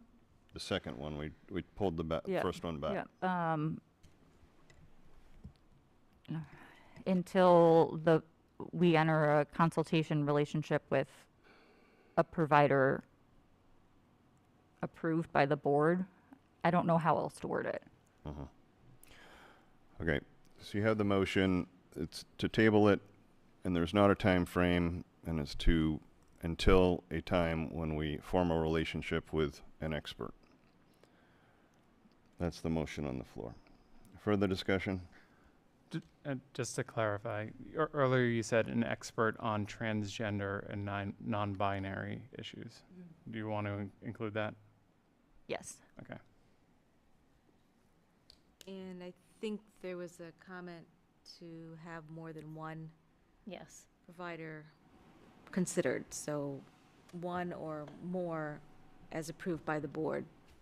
Yes, but that we would only be entering into a relationship with one of them. Right, they're not writing it, we're just Correct. consulting with them. Well, Consulting. We're just consulting. They're and reviewing, more than one. consulting, and they're consultants. And table doesn't mean forever, just until we have that relationship and gotten what we want out of. But that could be forever, since there's no Well, time frame. we could add like up to 60 days or up to you know, We can could do limit it. anything. We just need exact verbiage, I guess.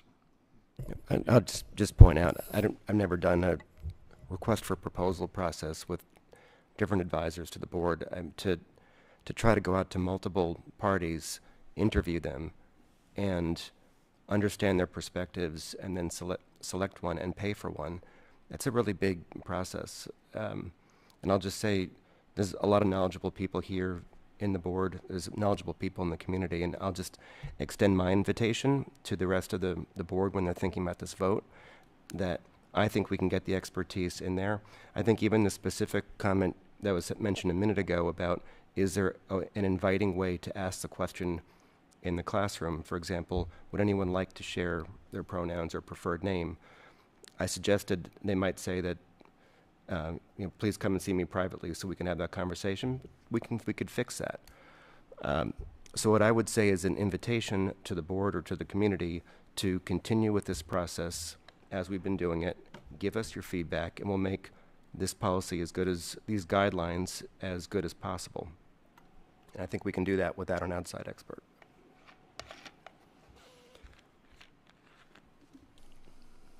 Further discussion from the board.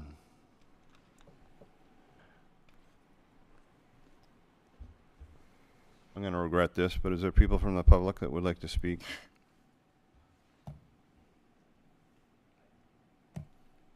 Just step up, please, if you.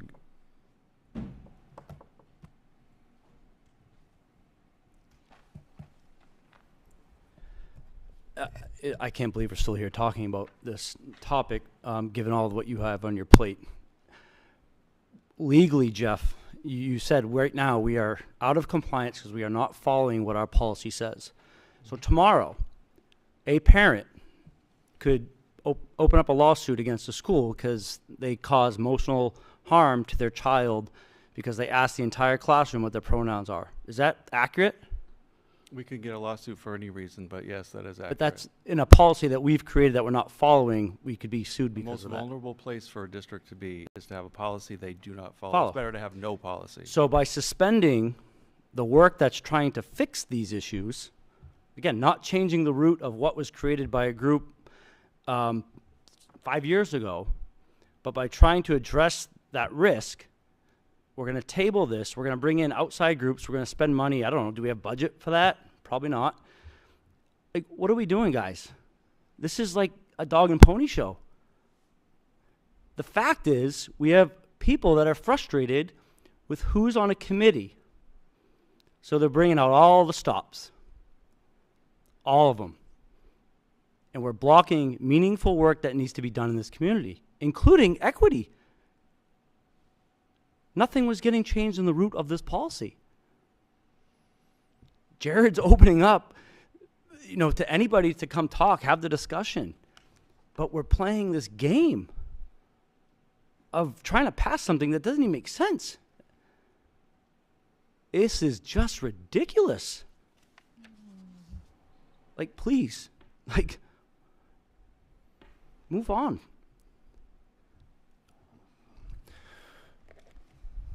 Thank you. Go ahead.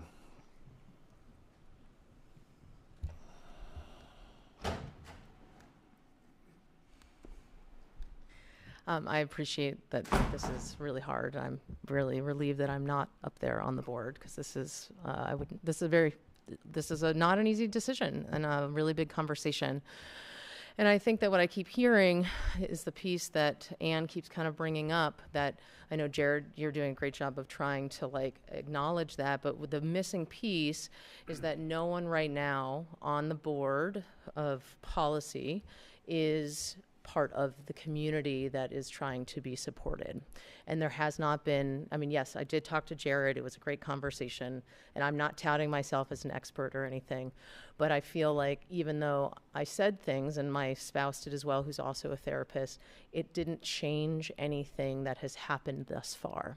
And so I'm worried that unless there's actually something really in place that Anne is suggesting, if it's just, we're open to conversations, come email me, or we'll have a phone call or whatever it is, that it's actually not going to change, Even though I think that there's openness to those conversations, I think that it needs to be, because I don't think I'm even equipped, even though I have many years experience, I think that I would still say, talk to a quality main who has done this before.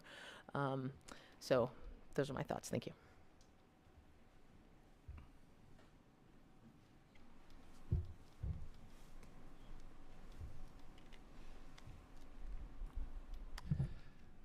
At the heart of this, it's about the students. And you've heard from students. They've come tonight. They came at your last meeting to tell you that the policy itself, regardless of how you dress it up in question and answer, the policy itself is flawed. It may be 5 years old. There's lots of things that are 5 years old that are no longer relevant and applicable. The world moves, and the world moves fast. Our understanding of people's needs move fast. Generational issues move fast. And I think perhaps the greater picture for us is to take a look at the policy itself.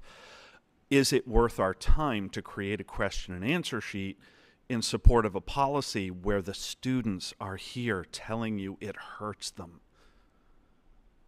I'm not sure that question and answer sheet is really worth your time if the students are being hurt by the policy itself.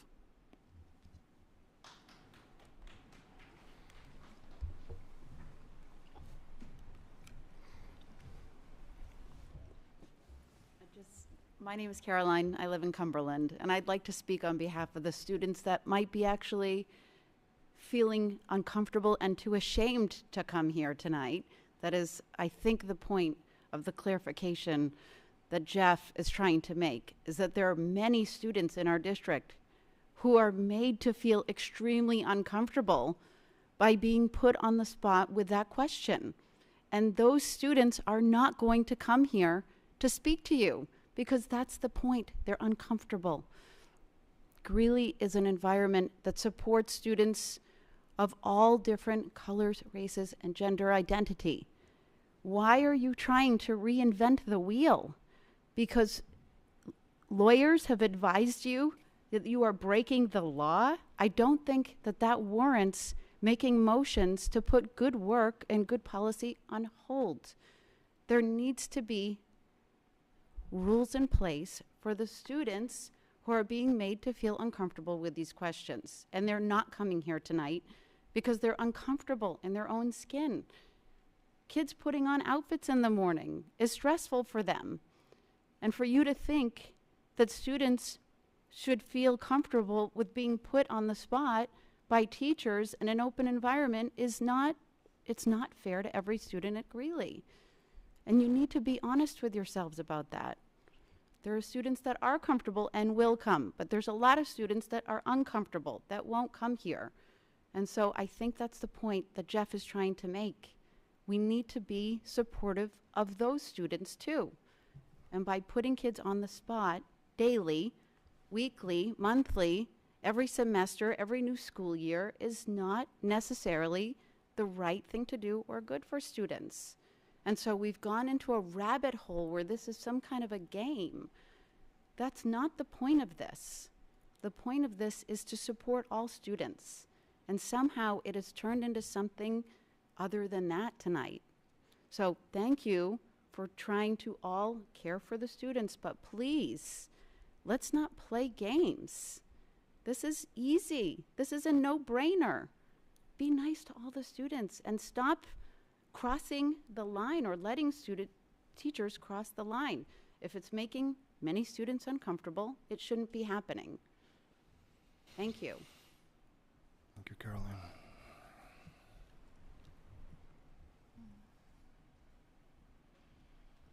I would just like to say that the uncomfortable feeling that cis students will be feeling when they're asked their pronouns on the spot is far less than the amount of uncomfortable feelings that trans people go through in life.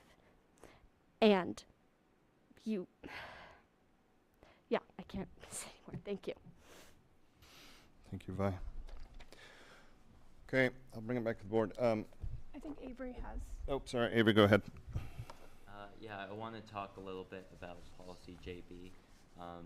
First of all, I want to thank all these students who came out and made their voices heard. It's really, really hard to do that, especially when you're going against the grain. And I also want to bring up the fact that, you know, maybe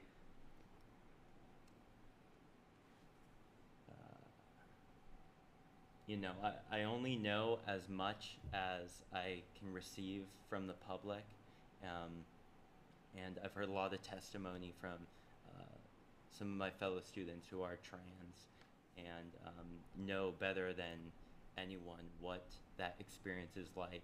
So I can really only take, I can really only go with that perspective, because I don't have one of my own. I don't have the experience of going through that. So I think it would be kind of irresponsible for me to try and, you know, or any of us to try and make a decision based on something that we haven't personally gone through. So I think it might be worth considering temporarily suspending JB if, you know, if it's not working for everyone. You're saying suspending the actual policy JB, is that what you said? Yeah, JB, the one that's in place now. Jeff, will we be in a better legal position with the questions that you're getting if policy JB was, I don't know what the word for it is, paused? Or I know there's protections in place from the state for trans students generally. Yeah, I wouldn't recommend pausing it, but I feel like that's being asked. I think that's a policy committee, it goes through policy committee. And they recommend if there's changes to JB, but JB does have protections for transgender students, and I would not want to. Beyond what's already in place by the state. Reading that, I noticed that there are like a lot of like, you know, different bathroom locker policies that do give trans students, you know, a lot of rights. And I was wondering if we remove JB, then how would that change?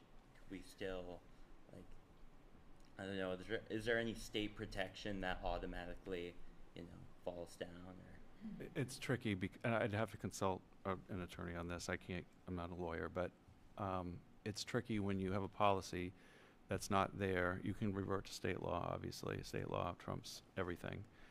Even if your policy is outdated, whatever the state statute is actually the one you follow. However, when you don't have a policy in place, it does send a message too. Now, we would honor whatever we've been doing, even if we didn't have a policy, and we'd follow the state law. But I recommend instead that the policy committee look at reviewing JB itself. That seems to be more the heart of the issue, and not the R of the rules that would go with it. At least that's my thinking. Maybe the policy itself needs a review. There's been a lot of policies that have been reviewed in this way, and sometimes they take months before there's some sort of a conclusion, and that's okay. That's part of the policy process that the board goes through. But I would not recommend abolishing the policy or suspending it.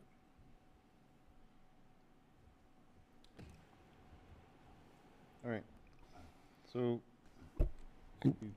Jason, I'll only make one more comment, and I guess I normally wouldn't speak to the audience by name, but just since Lorraine addressed me by name, I'll address you back. I would just say I wouldn't conclude that anything that we talked about wouldn't influence the writing of the guidelines on policy JB. We'd only gotten through 4 of the provisions so far, and we hadn't had a chance to talk since probably you saw the latest draft. I mean, already just when I heard your feedback on the privacy, or on the saying to students, if you'd like to be called by a different pronoun or a preferred name, please come and see me after class, or or privately. Even later this week, you might say these are the concerns with that, or after reading it closely, you might say I think you could improve it by adding this or that. And I think there'd be a lot of openness to it. Particularly since I was the one who proposed that, and I thought it was actually a helpful provision, and I wasn't even thinking through some of the concerns that you raised. So that's all I was going to say, is I wouldn't conclude that the feedback can't make a difference. I think it can and will make a difference. And I guess that's it for now. And you're still okay with the motion as is, which is to table it with no time frame, and except until we consult with experts. Yes. And I mean, I think moving forward that JB should be included in the review, though I'm not asking for that to be altered or not followed at this time. Is there a second? There was a second. Mike seconded it, and we're still working on the same second motion that was clarified. Okay. So everybody clear? We're voting to table it indefinitely or until we form a relationship with experts on the matter. Okay. I'm volunteering myself to do any of the legwork required on this as well. So. Okay. All in favor?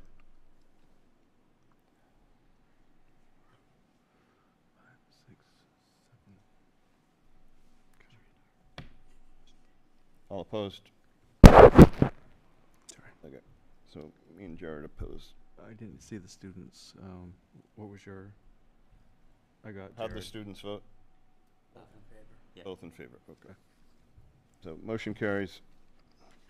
So to be clear, we're still following JB with no clarity to staff. Yep. Okay. For the time being. Yep. I don't know what, I'm still learning all this since I am not on the policy committee, but I am on the board. What I would like to perhaps encourage the policy committee to do is to look at number 3 under D, guidance on specific issues, names and pronouns. Because I feel like that is the crux of it, is whether a student has to go through this process to change their names and pronouns if they are not consistently showing that they are meeting the definitions, I believe is what it says, as transgender. So I feel like we're in this sort of other, what Vanessa was addressing, we're in this other category of kids who are considering it, want to try it on, would like these pronouns. And so if we are stuck on that one paragraph, I think that would be a great place to start for the policy committee. Right now, JB is not on the list of policies to review, right? No, but it's being added. It is, though. I thought the guidelines are. No, but I thought that on the policy for review, high priority JB. Well, I think that's because of the work that occurred today. I mean, it is policy Okay, JB. But it doesn't have JBR, like above it is JLG, JLGR. So I had always read that when I looked at the spreadsheet that we were going to be reviewing JB anyway. Yeah, I think the only reason that JB might have been high priority is there was one addition from state law that needed to be added to the policy. There was 2 words that we needed to add. That was it. Okay, moving on. Superintendent's report. Jeff, please. I would say in the interest of time, I'm okay with, I don't think there's anything that needs to be said unless. Any specific things that you all would like to hear from Jeff regarding the superintendent's report? Okay, moving on to committee reports. Finance. Vanessa? I'm sorry, finance? Finance committee, anything to report? Yes, I met with Scott, nothing new, but I met with Scott last week. He's still working out the agenda of the time frame of approving the budget and the policies. There's all kinds of before work that has to be done. We're going to be meeting by the end of the month. He promised me. I have not received that outline, but he's been pushing for the budget and focusing on the school and moving that forward. So I've been patient. Okay, thank you. Policy, Jared, anything else? We might have covered it. Thank you. Might have covered it? If I think of Okay. something, I'll bring it up. Okay. Facilities, Mike. We have our first meeting a week from tomorrow. We'll have more to report after that. Okay. Curriculum, that is somebody. That's Christina. That's me. Tom, okay. Nothing substantive. Susie and I have connected, but we'll be meeting soon. Okay. Equity, Jared, Tim, anything to add? Yeah, so Tim and I joined Jeff and members of the administration with a sort of pre-kickoff discussion with Lawrence Alexander.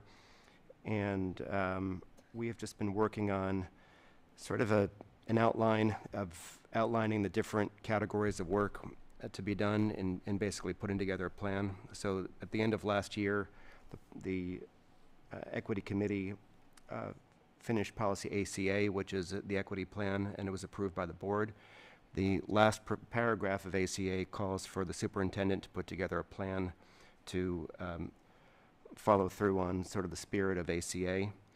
So we've reached out to Carol MacArthur, who we were told had done a very good job with the wellness plan in 2018 to 2021. She has sent along some of her work, which I've shared with Tim. And basically, we're hoping in the next week and a half to get an email out to the whole committee with a couple of things in it. One is just sort of major categories of work, and the categories would be everything from documenting everything that all the hard work that's already been done by the teachers and administrators to classifying work such as how does the community respond or the school respond when there's been an incidence of bias? What kind of proactive training work can be done to improve inclusion in general throughout the school?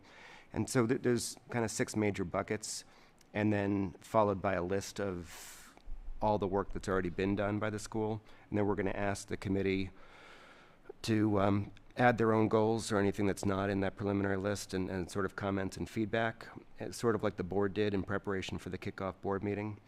And then that'll be used for discussion at our opening meeting.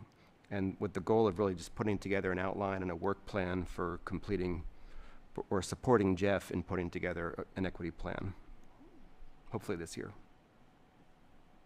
Thank you, Jared. Student reports. I will go first.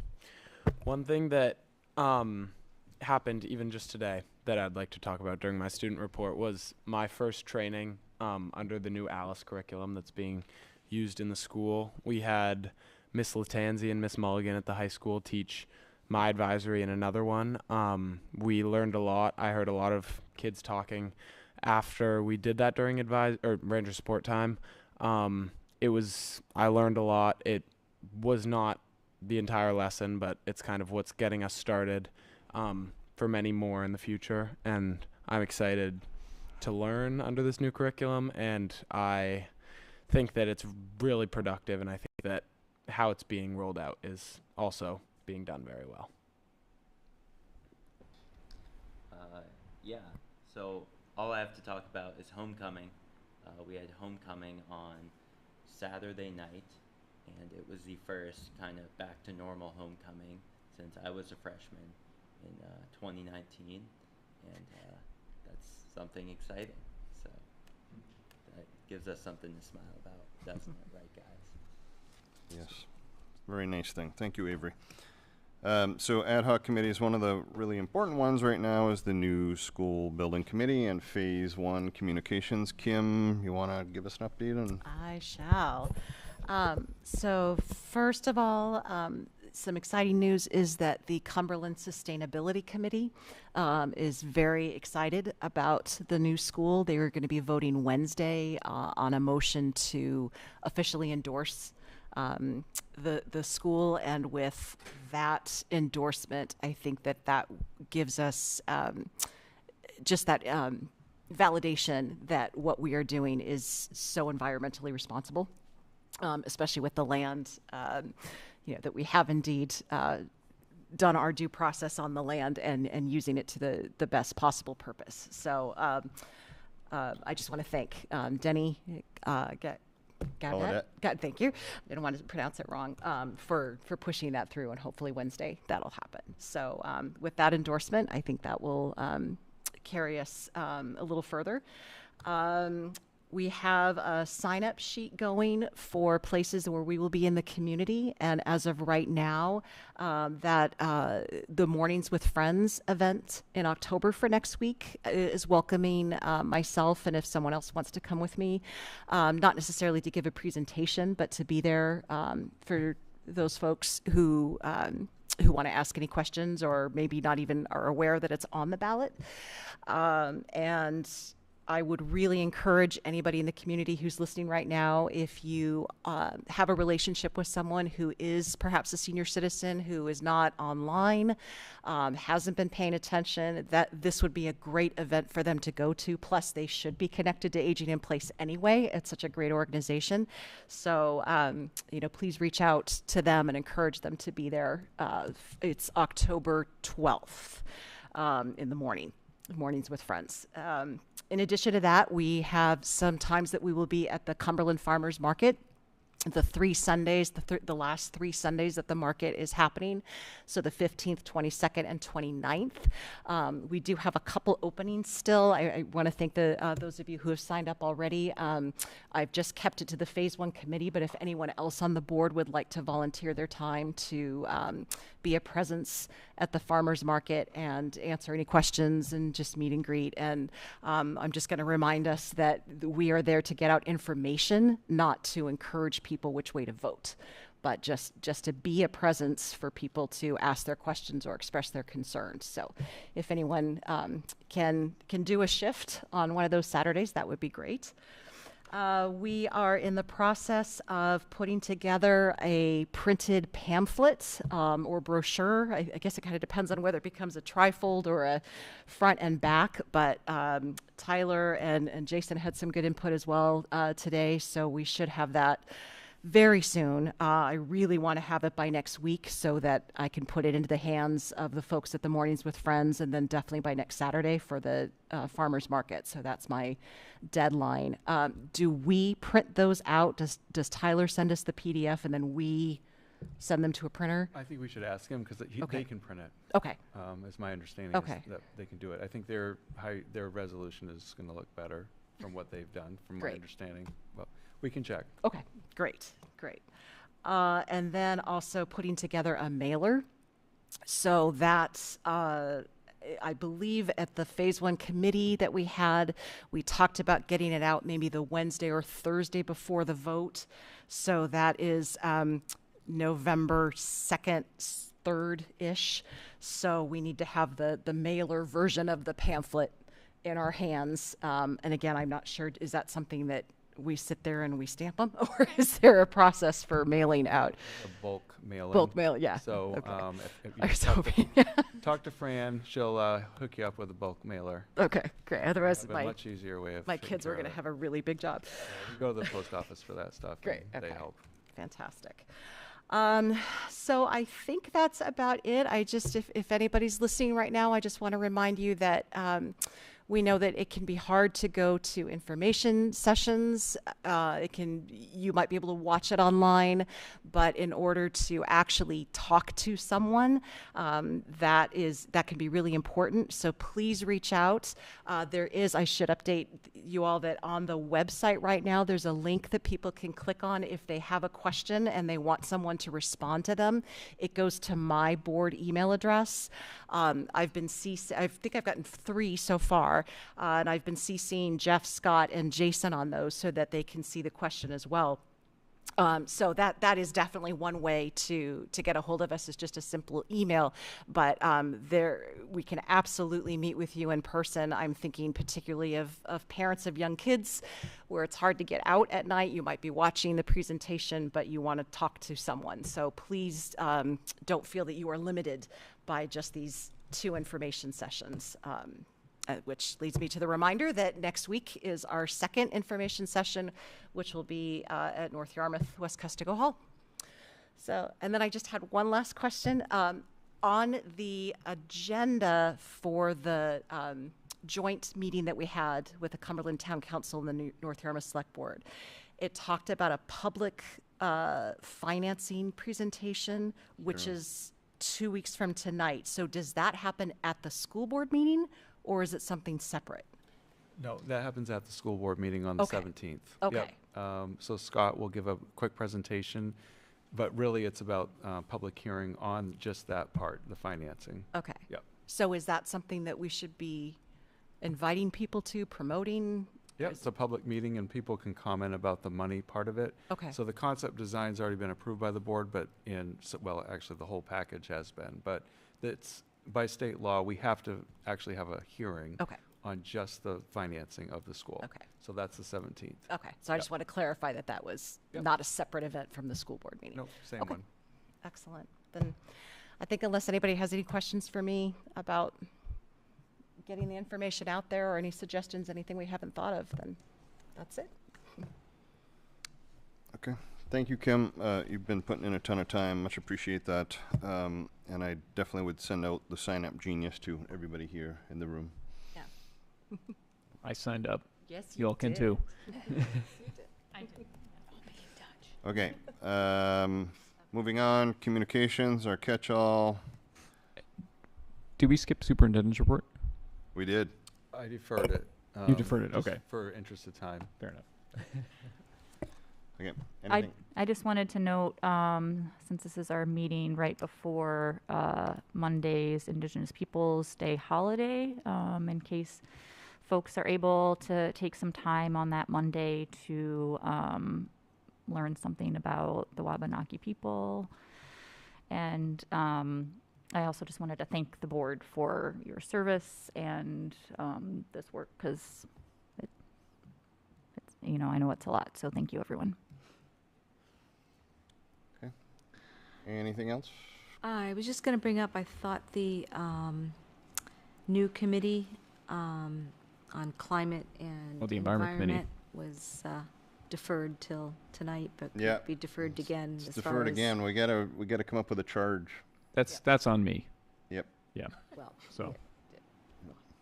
But I think it's, you know, it's an important thing. I'm in favor of it. But, you know, to Jeff's point, we get bigger fish to fry right now, so. Yep. Yes. Just But I think the next step is we have to Just establish the fine tune committee. that charge. Yeah. Yeah. It was a really good start. I just wanted to take a crack at fine tuning it pretty much. So, but yeah, we can have it ready for next one. Thanks, Christina. Okay. Anything else for communications? Okay. Item number 10 is to adjourn the meeting. Do I hear a motion? I move that we adjourn the meeting. Thank you.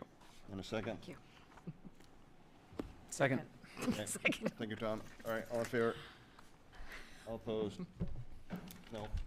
We can't go for 2 more hours? No, the motion carries. I'm sorry. I opposed it.